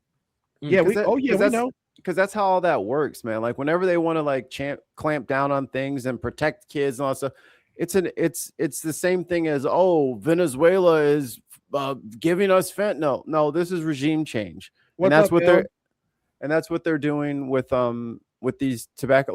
Like Philip Morris owns the Juul, like the little disposable vape. Like they own that. Like they made it, and they sell cigarettes. So they sell the nicotine packets. Yeah, they do. Whatever. Patches. That's the word I'm looking for. But so you know what I mean. So they're coming and going. They're getting people either way. And now they're like, oh, people are having an alternative to us. Well, we want to get into that industry too. Oh, nobody likes our thing. They're still going for the alternative. Well, then I'll just legislate this shit up out of here, and then people will come back to me. That's what it sounds like, right? Yep. Hey, Elle. Hey, Allie. Person. Everybody's here. Hey, y'all.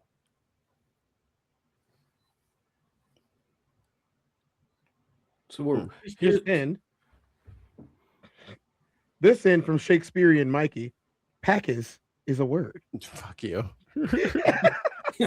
I hate this place. You knew somebody had to get you. Hey, at least nobody mentioned onions today. I haven't seen Bella Kofi and Billy's gone. So there hasn't been a single onion in the entire chat. Here comes the avalanche of onions. Now that you peel the first layer back, here come all the rest. Here it comes. What's up, Scott? Oh man, I'm seeing the peeps in here right now. Oh no. There it goes. If you guys didn't know, Mikey hates onions like the plague. I'm a super taster. Those things are flashbang grenades to me. Like he can't smell it. You know what I'm saying? I hate it so much. And everyone ruins their food. They'll have a perfectly good food, and then they just put onions in it. I'm just like, all right. Or when they put cilantro on tacos, I'm like, oh great, you just poured Blue Dawn soap right on top of that meal. I was like, Mikey, what you got going on? We having tacos. And he was like, Mexican tacos? I was like, yeah, of course. Cooked by Mexicans. He's like, I'll see you after. Yeah. No, you can't be putting cilantro on everything. It tastes like Blue Dawn soap. It's like you just take a little drizzle of blue soap and put it over your burrito. That's what that shit tastes like to me. Alistair's in here too. What's up, Alistair? Ellie. Yeah, so we're back here again, and I gotta say it, like, yes, that position sucks, but we'll keep going with Bob's, aka Mikey Jr.'s oversimplified explanation. We'll go to another video after this, and then we'll be done. Audit your life, cut vampire costs associated with your job, and start building a gap between your income and your expenses, because that gap is where your freedom lives. If this video made you rethink so I mean, there's a lot of things we can take from it. You know, a lot of things are missing. But we're going to see what the cost of working from home. You're at home, delivering results, saving commute time. You know you're the best. But that colleague who barely shows up, they just got promoted. The pain is real. The promised meritocracy of remote work is a lie. There's an invisible cost of the home office, and that cost is your career. The truth is, your boss is suffering from proximity bias. And if you don't know how to fight it, people worse than you will always jump ahead. Over the next 8 minutes, I'll reveal the science behind this bias and the 3 visibility strategies that will get you promoted even if you work in your pajamas. The problem isn't your performance, it's your boss's brain. Proximity bias is a simple cognitive error. 1. Trust by frequency. Your brain trusts what it sees frequently. The colleague who drinks coffee with a boss is perceived as more reliable and engaged. 2. So isn't that the same as like brown nosing? No. I wouldn't classify that as brown nosing. If you're buying your boss coffee, like, Here, I got your here you go, boss. I got your double mocha chocolate. no, but if they like, I mean, they're sitting there, they're drinking coffee. I mean, they're also like, that dude doesn't have a neck. You know what I'm saying? Go straight from his like mouth. Motherfucker, manager is Rayman. You know what I'm saying? Got Vector Man is in HR. This is how people get photos of them at concerts, though. This is the start of it right here. Yeah. So this is I mean, this is how you get that Michigan coach's never mind. Never mind. We'll continue with our video. More reliable and engaged. 2. The effort effect. In the office, the boss sees the effort, the light on, the look of fatigue. Remotely, they only see the delivered email. Invisible effort doesn't count. Light on and the look of fatigue. Let's make that tired person more important here. What is he doing right now? It looks like he is shoveling at his desk, which is on a chair, which is connected to cord. What is happening? Where is his arm coming from? Who drew? Why does he have 3 arms? I don't know. See, that's what I'm saying, man. This brain that visual effect is real. We have to move on. Your worst colleague is promoted not for I'm a little on the passive spectrum for this, and I take everything literally, and I'm just like, yeah, this does not compute. He sees himself in the mirror so the guy in the mirror is much better drawn than homie is hallucinating. Yeah, he's got to be on acid. This is Tyler. They're in the right place at the right time every day. But you don't have to go to the office to turn on your visibility mode. The first strategy is to turn your invisible effort into quantifiable value. Call it the weekly value report. Don't send a what I did email. Send a what I saved/gained email. Example, I saved the team 5 hours by automating process X. The boss is busy. Your results must be so obvious that they don't have to look for them. They need evidence to defend your promotion, and you are handing over the dossier. Rule, your report should take less than 60 seconds to read and should use only numbers and impact words. Can you pause 1 second, Cortez? That's your foundation. Sure. Now, thank you so much. Allie, thank you so much. And congratulations to Miss LBK, TezDown, Muttley Von Ehrenreich, and the Cheese Factory for your gifted membership. Thank you, Allie, so much. You're awesome. I love you so much. You're the best. I love you so much. Allie is always awesome, man. I appreciate Allie a lot. Person Impersonator is in here. What's up, man? One of the best names. Person Impersonator. Daily Blase is in here. Everybody's in here. Blase. Oh, hey guys, if we didn't shout you out, it's just because there's a lot of y'all, and you know how that goes. You guys, what it feels like is you got us watching a poor training. Trying to video. glean from it. I have half of mine to it feels like something that HR would make us watch. Hey, I'm about to say Gmoss Cortez was HR the whole time, bro. Now, how do you show up without being there? He tricked us into watching the videos. First contact. Actually, this video is so misleading. I'm gonna stop sharing it. He said, I'm here to talk to you about your extended car warranty. Like, no, that's what this link was for. Oh, my God. So a lot of what we do is we react to videos that we didn't watch. And so that's what we were trying to do there. It had a good title. Got me with the clickbait. It's okay. So I'm going to ask you guys. After everything that we've seen and heard, do you guys think that it is still more profitable to go in than it would be to work from home? I think it's multifaceted. Yeah. And have you ever heard of Aikido's purpose model? No. Okay. So it's a Japanese principle basically that centers around value creating and the things that are most important to you for a well-balanced life ultimately. And I think when we talk about what you have to do to have fulfillment, it's not just about monetary gains in the job that you have. It's how to ultimately, and this kind of ties in, get to that point where you do have some level of freedom. You're going to be in the hamster wheel until you get out of it, right? So if you're going to do it, you might as well figure out some of the things you enjoy along the way and have that discipline. Like, you know, instead of buying coffee out, buy a big ass bag of Folgers and just make your coffee at home. So ultimately it's multifaceted in the way where, yeah, you have to have a job, but if you're only solely doing it for the purpose of that job, then are you really having fulfillment elsewhere? Is that me, by the way, in feedback? Maybe. Yeah, I think it is you. Let me mute. Unplug and replug. I don't think it's me. I think it's you, Cortez. It might be. Maybe unplug and replug. Yeah, let me just try this for now. Let you guys talk about this. I unplugged it, so it might have been Cortez. Sorry about that. Go ahead. No, you okay? So my key takeaway from the first video, and I'm going to kind of jump and pivot one more time. Yeah. All it comes down to really is having discipline along the way, right? Making the necessary choices to really get to that point of financial freedom. And then once you're able to do that, then you can start enjoying more and be less reliant on that 9 to 5. Where we struggle is being in the system where your sole income is a 9 to 5 and you're really not building or growing anything else outside of that. That's ultimately how you're going to get caught in the hamster wheel. Everybody's situation is different. So you have to self-assess and really figure out what, again, is meaningful to you and how you really want to kind of come up the ladder and ultimately if you're getting fulfillment along the way. I've been in jobs I've hated. I made decent money in them, but I came home and was a shell of myself until I figured out that the balance, again, the Aikido model kind of gave me a clear vision and purpose of what is meaningful in my life. And that kind of allowed me to pivot and move differently. Yeah, I agree with that by and large.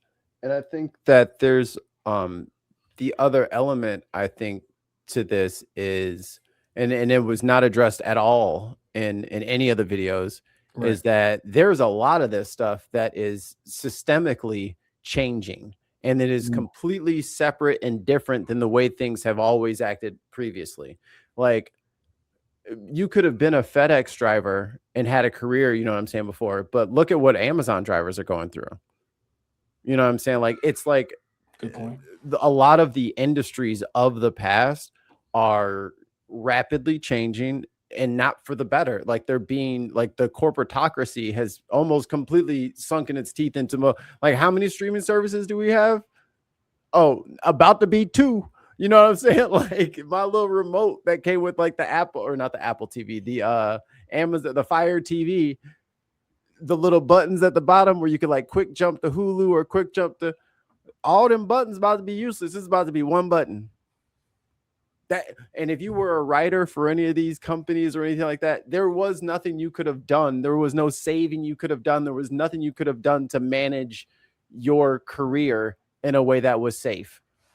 And in this current landscape of deregulation, they're like, oh, that'll be so much more job. No, that is going to allow these corporate, and that's probably has a lot to do with this this marijuana stuff, is that someone's corporation is about to make a lot of money. And us thinking that we're still in this like 1995 into like 2005, like 2005, like business model, that is not where we are anymore. And for people to have these expectations that, oh, people can get by on 65K, go look at a Walmart, which has maybe 150, 200 employees. 5 of them make that. What are all of the rest of them supposed to do? You know what I mean? Like, what exactly is the plan going forward? Like, there's only so much coffee you can drink from home and all that stuff. At some level, there needs to be systemic changes to how this country operates, because at its current level, it is completely unsustainable and the collapse is imminent. And when the collapse happens, I hope these rich people have a lot of food in that bunker, because it's going to get very Hunger Games-y up in this bitch. Oh, we already on that Hunger Games thing. You know what Patriot Games is upon us. Did you hear that? May the odds forever be in your favor, because I mean, the broke people are going to be just fine when this shit all falls down. They've been used to this forever. And if everybody's lights get shut off, everybody homeless, and your mansion sitting there lit up like a Christmas tree, you looking like a present. Let me tell you, look, so this is actually kind of funny that you mentioned that. Your Hunger Games-y me? McKinnon. Let me tell you how this really goes, right? So last night, McKinnon's right. McKinnon's going off. What's up, McKinnon? How you doing? Let me tell you. Funny. Last night, I went to work, and when I got off of work, I came home, and as I'm turning into my neighborhood, all power was lost for the entire neighborhood. Like everything went off while I was driving. And I'm sitting there in the driveway for a second, just, reflecting on the fact that it's utter darkness out here, when like 3 houses near me, I hear, and then 3 houses just light up. Them generators. Those are houses with the generators, right? And these generators aren't running on propane, they're running on natural gas. These generators will run as long as the gas mains are full of natural gas. As long as it takes. And the first thought that was in my, I don't want to say primitive mind, but like my survival mind is, I know whose house I need to go to if this persists. No, I just know which hose to put a hole in so that the generator doesn't turn on. Nobody getting power. No, you can't have any power. He's in there playing PlayStation where we're out here lighting candles. Not anymore. Monkey wrench in the plan. Just loosened it up. Now the gas is out in the air. So no one come over here or smoke. Blow that mansion up. And I'm not blowing it. I'm just saying I can go out to the curb and just disconnect. Just you ain't got you need some sort of pressure to ignite that bitch. And if I put the atmosphere in that motherfucker, it will not work. Lost Missionary was talking about the video from earlier. He said all those white coats are probably hiding a crash trolley and a defibrillator. Yo, good thing RFK wasn't there, or else somebody would have had a fucking Tom and Jerry footprint on their face as he ran out the room. The boss says the whole system is going to collapse real fast, and all of the rich won't know what to do when it happens. The world will flip upside down, and the only people that will survive will be the poor. Because this, and especially in this country, I'm going to go on a little bit of a rant here. Especially in this country. In this country, we have, let's just easy math, we have 350. Hey. Bet the local AI data center will still have part. They think that. Yeah, they think that. People have already been arrested for investigating options such as those. I'll say, but if and when this all comes crashing down, it's not only going to be the only house that has power on, but let's say they get exactly what they want. They got this. Yeah. They got this stupid tax breaks pushing through. You know what I'm saying? They got all that they wanted. They're gonna get all these mergers that they want, and Elon's gonna be a trillionaire, and all this money is gonna flow to the top. And then what do you plan on doing with it? What do you want to go to a restaurant? Well, the farmer markets, that kind of got messed up with the tariffs and all that other stuff. The society that they want to be on the top of is the same society that they are putting on the altar to sacrifice for more money. Yeah. Mm-hmm. You literally cannot have your cake and eat it too. You cannot destabilize your own country to exploit it for profit and then expect to have any kind of a life in said country. Like if you want shit to get like nigga ghetto up in here, we can do that, and we can get busy. We've been here 500 years. We done fought the Klan, the Confederates, you name it, and we still here, and y'all still dancing to our music. So we can do whatever you want to do. It's fine. I know y'all not built for that. And black people too, I hope y'all are paying attention. Y'all need to make sure y'all are built for that, for when this goes to where inevitably it will. Don't get lost in creature comforts, guys. Pick up skills. We talked about this yesterday on the show. Skills and allies are going to be worth their weight in gold. You know, learn to swing an axe. You know what I'm saying? I'm just saying, these are skills that you can learn. And in farming, like, you know how to put some damn shit in some dirt. Turn that dirt, aerate that soil. You know what I mean? Try to grow a tomato plant a couple times. Let it die. You know what I'm saying? Figure out some agrarian skills. Do something. Because these life skills that they keep promoting to us, like, oh, how to make a resume and how to do all that. Yeah. And then we were all told, go to college and then the jobs will be waiting for you as soon as you got out. And then lo and behold, Gen X and the boomers were like, just kidding. I actually just promoted my nephew instead. I know hundreds of thousands of you went to college to get these 4-year degrees. And then we offered 1,500 jobs. Like that. The real issue is they're not in the game of paying people. They're in the game of making money. And until we start holding corporations accountable in a way that they need to be competing to get people, unionized labor is the option. Europe already does it. They pay taxes, but guess what? You can't treat them any old kind of way. No, you can't. You can't just fire me for no reason. You can't just put a data center outside of Memphis. You know what I'm saying? You can't just do whatever you want to us. McKinnon has been trying to buy my hoodie for about 8 months. And when I say this, not a hoodie that's like my hoodie, my hoodie, the one that he was wearing, off my body, off of his back. He said, "Put it in a box." You know who's not in the game of making money? Turning down investment after investment. Tim says, I pity your kids. My 8-year-old starts gardening club at school in the new year. That's what's up. What's up. We don't have that here. Gardening is cool. Yeah, we don't have that. I'm sure some schools may have it. Not. Rural schools have agriculture classes and things like that. Rural. I don't think they do it at schools in the metropolitan area though. Nope, not in the burbs either. Alistair, I'll read this from Chris. Alistair, they have diesel backup generators just in case the natural gas generators foil. Double redundancy. Man, y'all are good over there in the UK, huh? Diesel, huh? We got another super chat from Viper Scott. Tez, Mikey, do you get compensation for the powder outage? We do in the UK.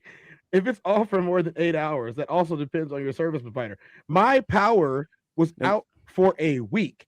I had to take my family to Mikey's house because we didn't have any power for so long. And then everyone left me when I went back to the house to try to get the power on or try to call somebody. No, it was that weird hurricane style wind that we had about 7-8 years ago, Mikey, if you remember that out there. Thank you so much for the 5 British pounds. I usually say that. I just want to say they'll be like, what outage? Right. That never happened. You talk about my whole house, the whole block is flashing 12 midnight on every device. They'll be like, what outage? There's no outages on our side. Looks fine over here. What are you talking about?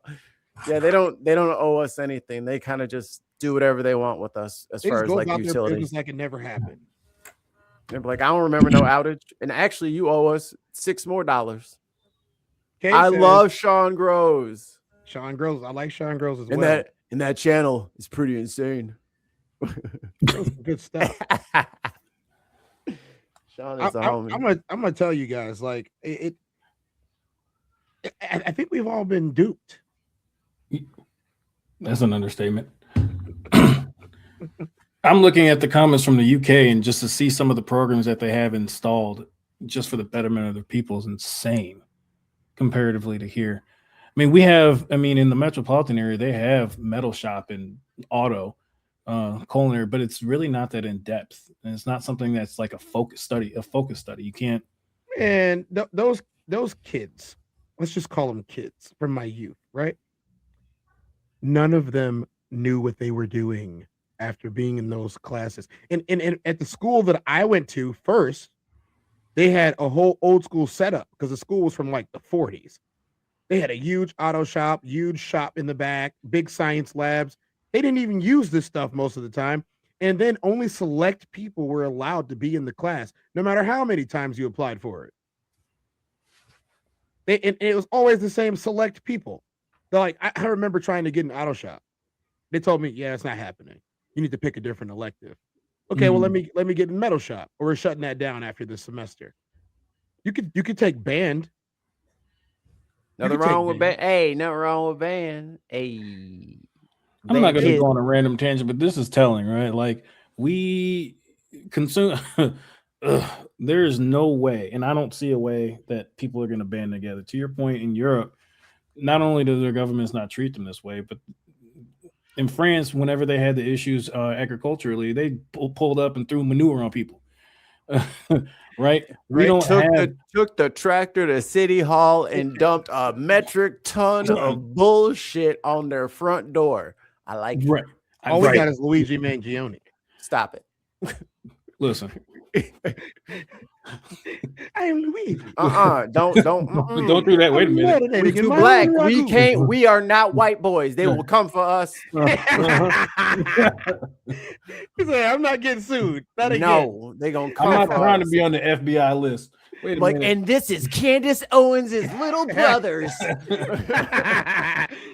He said, Chris said, in the UK, we have priority services register, which mandates that those customers who have a medical need or have a young child at home receive priority if the power is out for more than 24 hours. I did have a 2-year-old that had a medical need, and let's just say that they didn't care at all. There's nothing we could do over here at the good old Edison. Hey, remember when Texas had that flood and that little kids camp was flooded? And all them little kids was drowning. Yeah. And nobody fucking showed up for them people. And the motherfuckers had to get their own farm equipment and they had to dig themselves out. Yeah. No, Mexico showed up. They sent people over the border. Mexico doesn't count. No, they count. They count. You feel me? Motherfuckers was like, we're rescuers. We'll rescue you. When Americans were sitting on their ass. Bad Bill body ass went to Mexico when everybody was freezing. Hey, don't ever call that motherfucker Ted Cruz again. And here's why. Emilio Estevez, Coach Bombay, millennial hero, aka Sheen. Charlie Sheen, he a bitch. Why you change your name from Carlos to Charlie? His name was Carlos Estevez. Yeah, Martin Estevez. Marlo Estevez. Why y'all switching it up? Emilio kept it a buck. Be in a world full of Charlies. Be an Emilio. Charlies. He dared to be an Emilio. So, back to Ted Cruz. That motherfucking name is Raphael. His name is Raphael. Conversation with Soft Don't Rain let him tell you different. That motherfucking name. He always talk about trans people. Raphael's a little too ethnic for his base. They can't call me Rafa. Yeah, I'm about to say Rafa can't make it do what it do with the white nationalists. Yeah. Conversation with Soft Rain says, I've grown a couple of vegetables in my time. I usually cucumbers, tomatoes, and bell peppers. I have been known to cut a little rug. I feel like she's threatening me when she said that. She didn't say she grew onions, so I think you're good. I feel like she was saying that next. Viper Scott with another 5 British pounds. Yes, it is.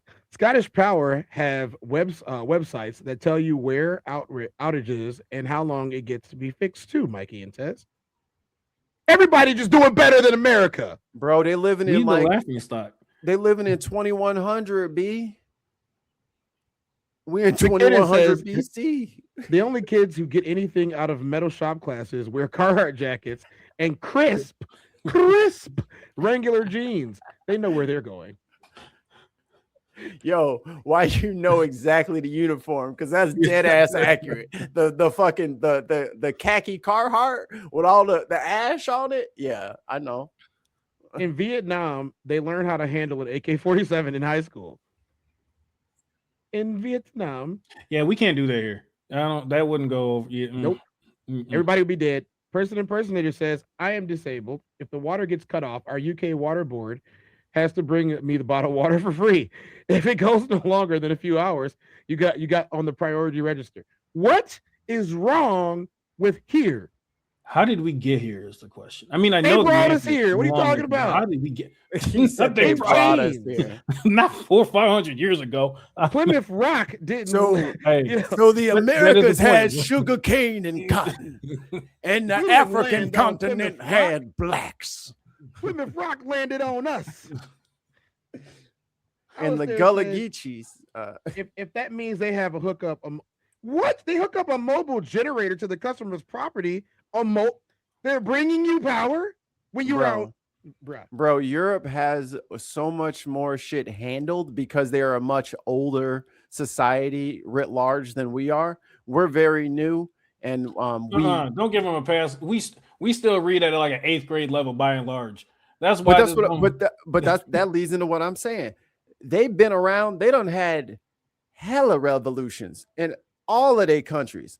So when them people say, "Motherfucker, I need the trash picked up on Wednesdays and Saturdays," and then they be like, "Nah, man, we can only do Fridays. Everybody go get your vests on," and they will shut the whole motherfucker down until they get what they want. Americans refuse to do that because if they get a little bit of money, like this little video we was watching, once they get a little bit of money and they get in that cycle of I have to beat this cycle, they do not care that their entire material existence could be altered in a way that is more pleasing to them if only they would care about politics more, if only they would run for city council. It's 2 meetings a week or 2 meetings a month. And then you might have like a couple of conference calls, but then you will be directly in charge of what happens in your city. And then it goes to the county board and state electors and such and such. We literally hold the keys of turning our shit into the UK, but people refuse to give a shit about politics because it's boring. Well, newsflash, millennials, y'all all about to turn 40. You need to start caring. You should have been caring since you were 18. You had your break. Pay attention and let's change the shit now before we're 90 talking about some I was voting for Obama and then Trump and them was well, let's shut them the fuck down and get this shit over with. Cause this shit is whack, bro. Like I'm about to leave. This shit sucks. And no one wants to raise a kid here. I'm gonna tell you right now, they have university for free. And yet the third biggest metropolitan area in Illinois, they graduated with 3.5 grade point averages, and they can't even speak English correctly. They can't even spell. How do you get a 3.5 and you can't spell? And all of their rent just went up $500 over the last couple of years, just like mine. Yeah, which is crazy. They can't. So what are they supposed to do? So what are they supposed to do? They can't spell. They can't spell. I had someone from that town tell me yesterday that the reason why they have so many children is because people keep them pregnant. My bad. I didn't want to detract from this because this is a good conversation, but look at what Mitch put in the comments. Oh my God. I gotta go down. I gotta scroll down. Yeah, that's impressive. McKinnon is diabolically slide past the onions. Viper Scott's got a new one. Mikey, exactly. Civil discord protest France for EG. I'm talking about anything the government does they don't like, they shut the whole country down. McKinnon says, if y'all could put just as much effort into politics as I am putting into obtaining Tez's hoodie, we'd live in a much better country. Get on my level, you filthy casuals. Yo, that is what it is. That is exactly. They're filthy casuals. People are treating their adulthood like a casual as opposed to a try hard. You guys got to try hard in real life. I'm sorry. You got to. Mikey, you want to read L's comment for me? Hey, L. Miss Chaos. Got pet rats out of second handle time. Okay, that's good. They need to relax more. One is a bugger, so he'll take more time. Okay, that's good. Kay says it's not that simple. The system is set up to alienate people from participating in the process. People are burnt out and checked out by design. We are atomized and are desocialized by design. No, okay. While I appreciate that comment, I think that it is something that we do have to address. In today's time, people are too comfortable with convenience. If we look back at the Montgomery protest, they created their own system to get from point A to point B. traveling, pickup trucks, picking people up, carpooling, doing the things that were needed to be done.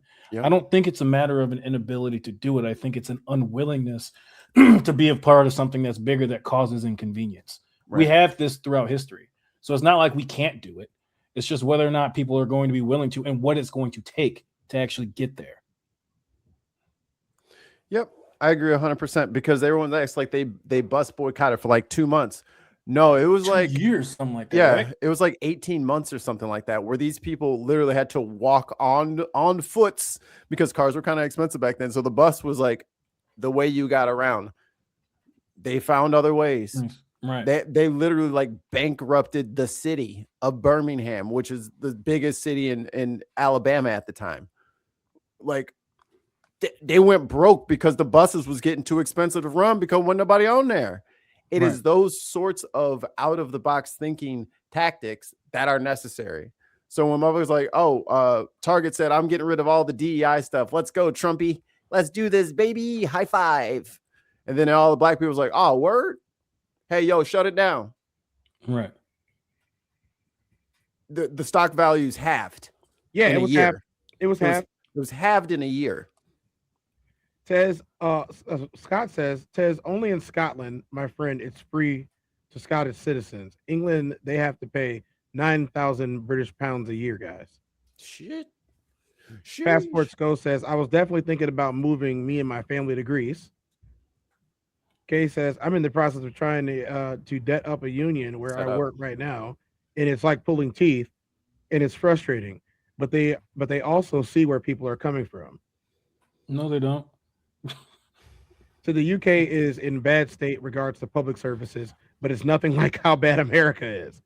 So the UK had a good thing going, and they had 14 years of Tory leadership. And the austerity measures and the cutbacks, and then we'll take care of it later. It ruined, like the program still exists by and large, but a lot of it has been just mothballed, and there's not enough people to do it.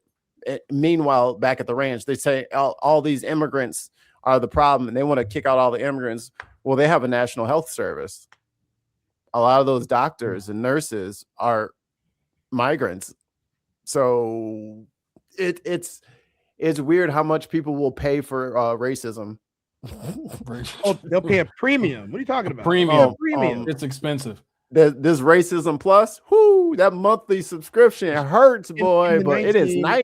In the 1960s, my grandfather purchased a home on the south side of Chicago. And, they're all dead now. So I'm just going to tell the story the way the story is.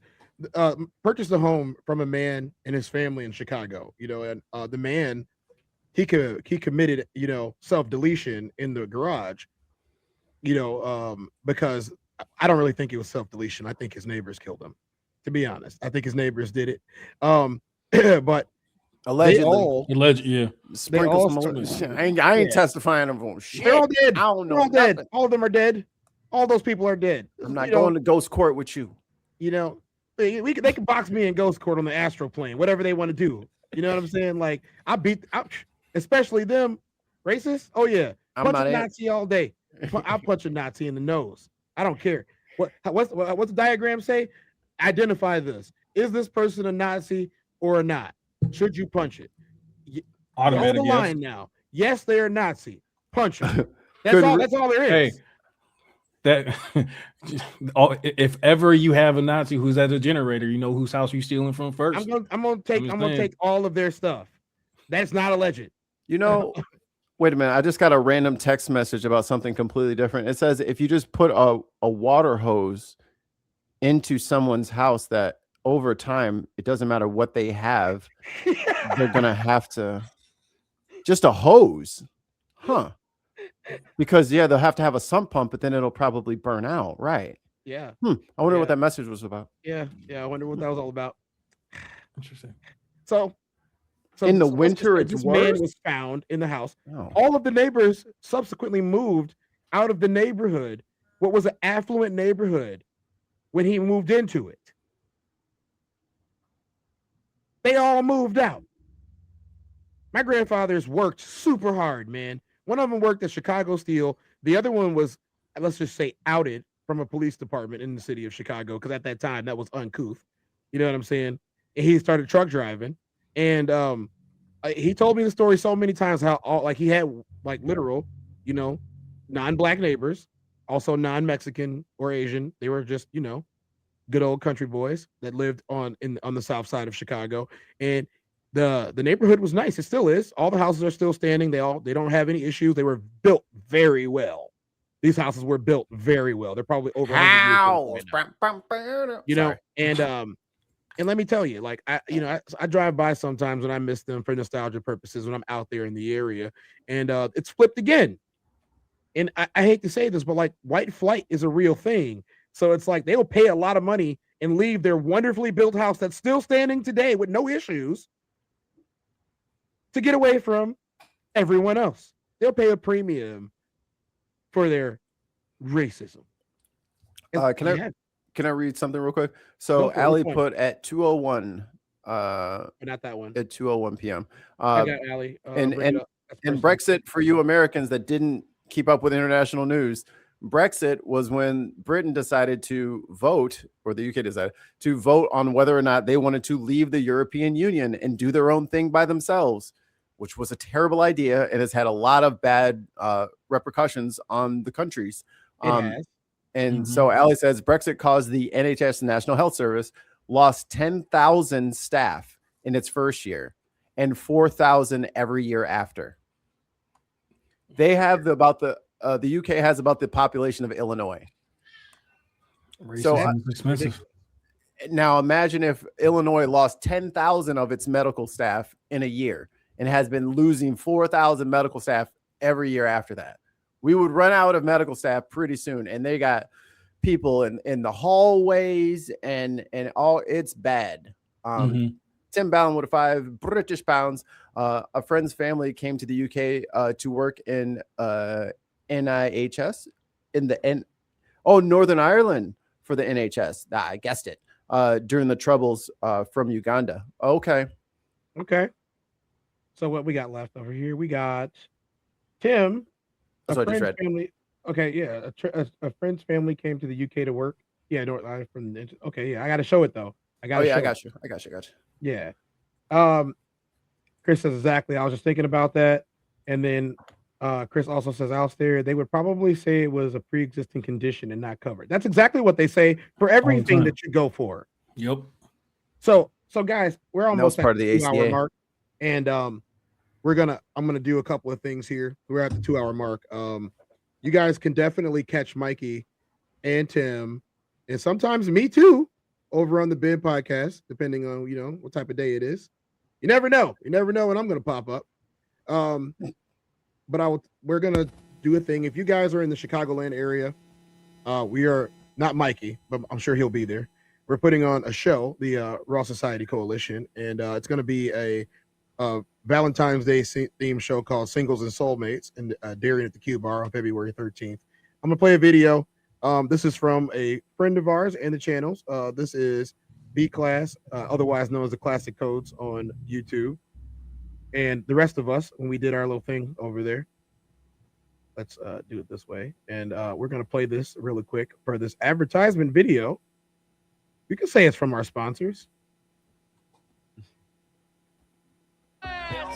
You got that glow. And one thing they hate worse than you having that glow is when you know you got that glow. They don't like that. They don't like that at all. So give them a reason to keep hating on us. You know what I'm talking about?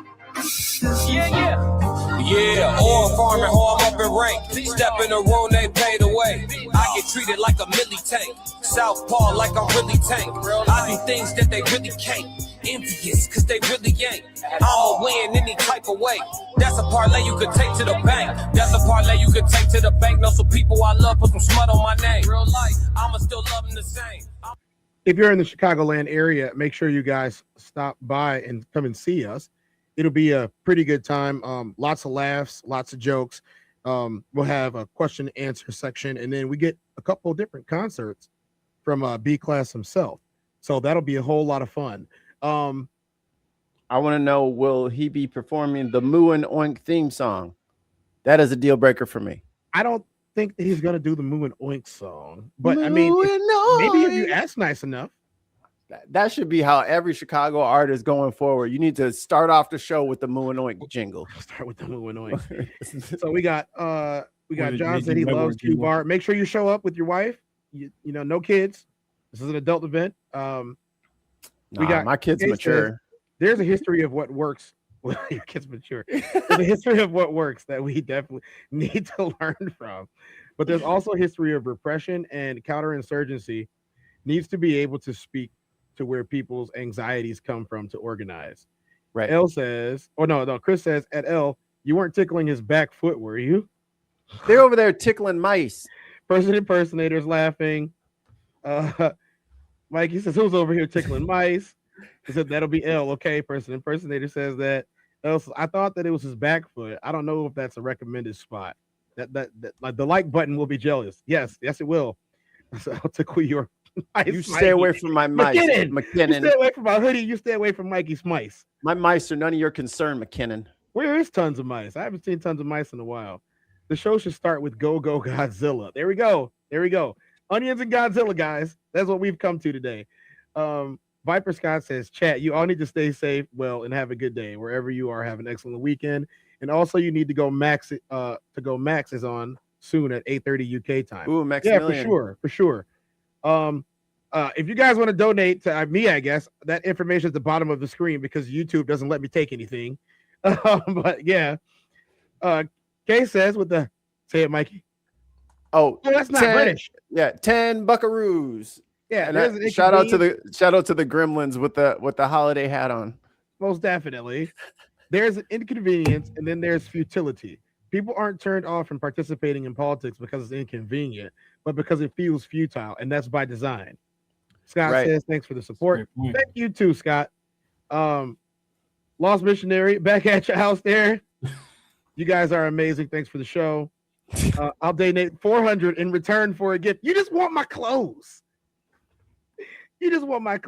All right, Cortez, when you show up. Okay, and then you'll be like, man, how did he get my address? I'll be like, look, man, he shook me down, bro. What do you want me to do? Hey, I understand. He showed up in a dark alley. He had something poking through his jacket. I didn't want to find out what it was. I just told him where you were, man. Some new shoes. You just be, Tez, he's coming. Run. Thanks, Viper. Thanks you. I appreciate you. Quick, a lot. Get the hanger. We always have fun. So before you guys go, we have something that I have to say.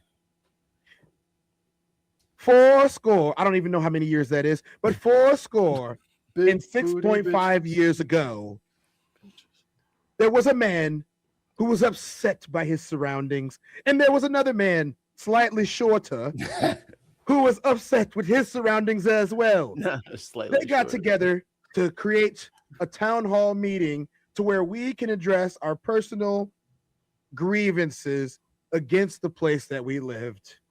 That snowballed in rapid succession.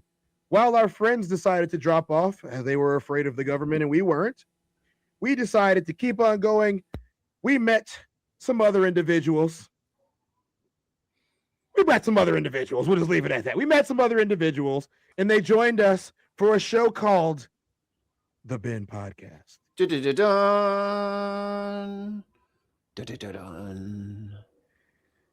I'll tell you guys. I owe so much to development from being able to get my thoughts. Artwork by Theo Third Eye. Theo Third Eye needs a mention in there. That artwork was beautiful. Let's show it again. They drew caricatures of all of us that were involved. And you want me to send that to you?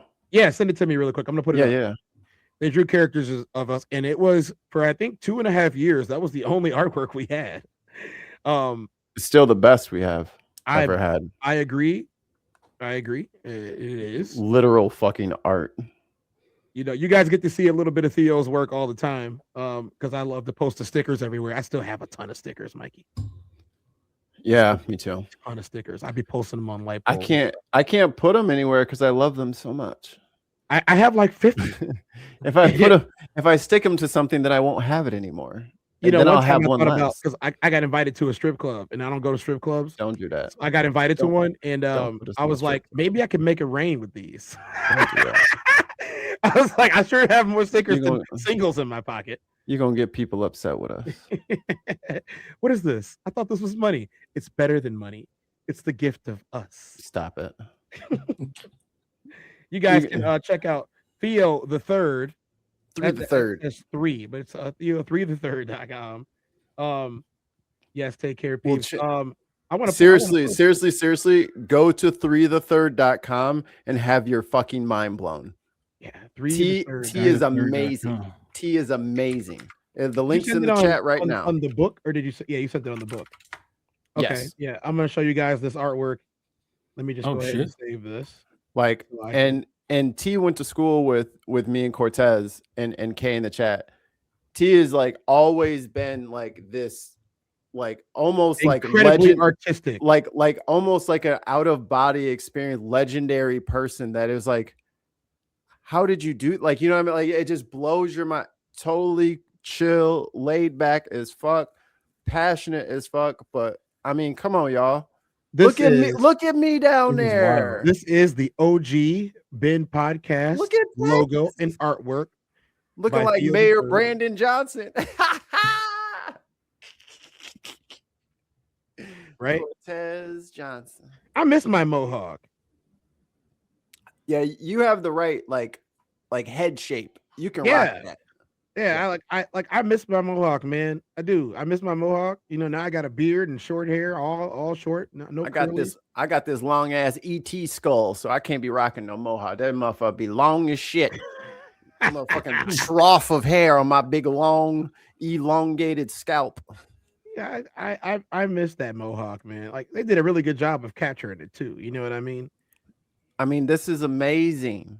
It was great artwork. It's great artwork. And I forget it. Kay, if you can help me, I forget what the art style is called, but I think it's etching, where it's just like that black sheet, and then you have like the thing where you scratch off, and it's like white underneath.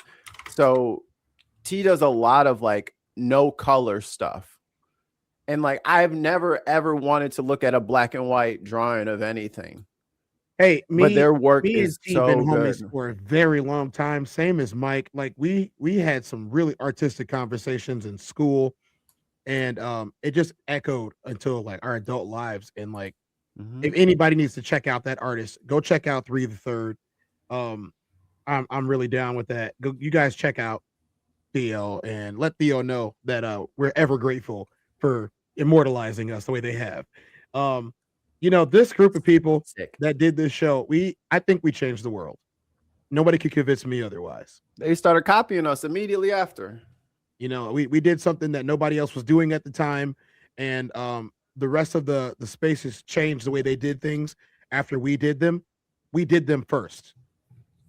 This is a fact. We did them first. And was that song? I hit it first. Yeah, exactly. You know, we Ray J. You know, we did so many things, and I want to say happy birthday to the Ben podcast, all of the Ben podcast hosts over the years. Tim, I wish you were in this picture because you deserve to be in this picture as well. Happy birthday to the Ben podcast, and thank you for everything that the Ben podcast has done for all of us. Woohoo! Forever live the Bentifada. You know, we are all eternally grateful for your support over the years. You know, we are also so very attractive, and we're glad that you guys watch us and enjoy our beauty the way that you do. It does wonders for all of our egos, you know, some of our pockets. It's so good. And I hope that you guys are around because we're not stopping ever. I will never retire. Hey, yo, all they got to do is pay me and I'll leave. For $8,000 a month, you can buy my silence. I'm just saying, if they want to do like what these people was doing for Trump, where they was getting all this like bullshit, they was getting like $600 a month. I was like, yo, all y'all had to do was like, yo, just 10 grand. You shut the whole network down. He said Linoleum got the image cut into it. Do you mean Mikey? Ouch. Said the way T talks about art also completely changed and leveled up the way I think about and approach music too. Yes. Yep. Yes, yes, that is a. You guys didn't know Mikey was an artist. I don't talk about it anywhere near enough, but don't go to the deviants. These motherfuckers over here. You want to talk about? Remember we was talking about before we did the show when it was called "Motherfucker Be Hating." Yeah, don't hate. If you guys, Mikey, please tell them what happened to the Deviants website. Oh, somebody bought the URL before I could renew it, and like I think it's some sort of porn that they've got it connected to, so had to ditch my website. So I was like, oh, great. Not like a young black man tried to start a website to earn some extra money on the side without hating ass motherfuckers on the internet. So it is what it is. No, I don't know if it's canceled, but he definitely was deleted. He got quantitatively eased. You guys are amazingly talented, and you should be proud of everything you have accomplished so far. Thank you very much. I'm gonna take a picture of this. So, I needed that today. Chris, I know, and this is probably the most that you'll ever see me show. I know that everybody goes through so many things in this world, and everyone's got their own issues. I really appreciate the way that you guys have always treated me. I did not miss all of the chats for a year and a half before I showed up again on the Ben podcast. I didn't miss all of those chats. I saw them and I acknowledged them through Mikey, and so did he. And I thank you guys for wanting to watch me. Thank you guys for supporting Mikey the entire time and the rest of the Ben podcast members. And you guys just don't know that half the time we would go to make sure that you guys had a show because we knew you guys were waiting on us. Mike, you got anything for the Bensters in here? Drink your meek.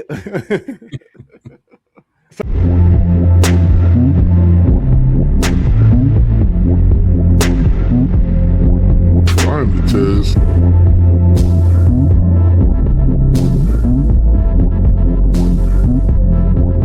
I'm the Tez. Welcome to the TezDown.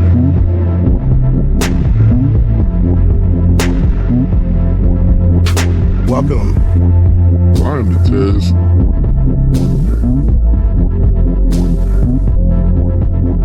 Mic check 1 2. Welcome.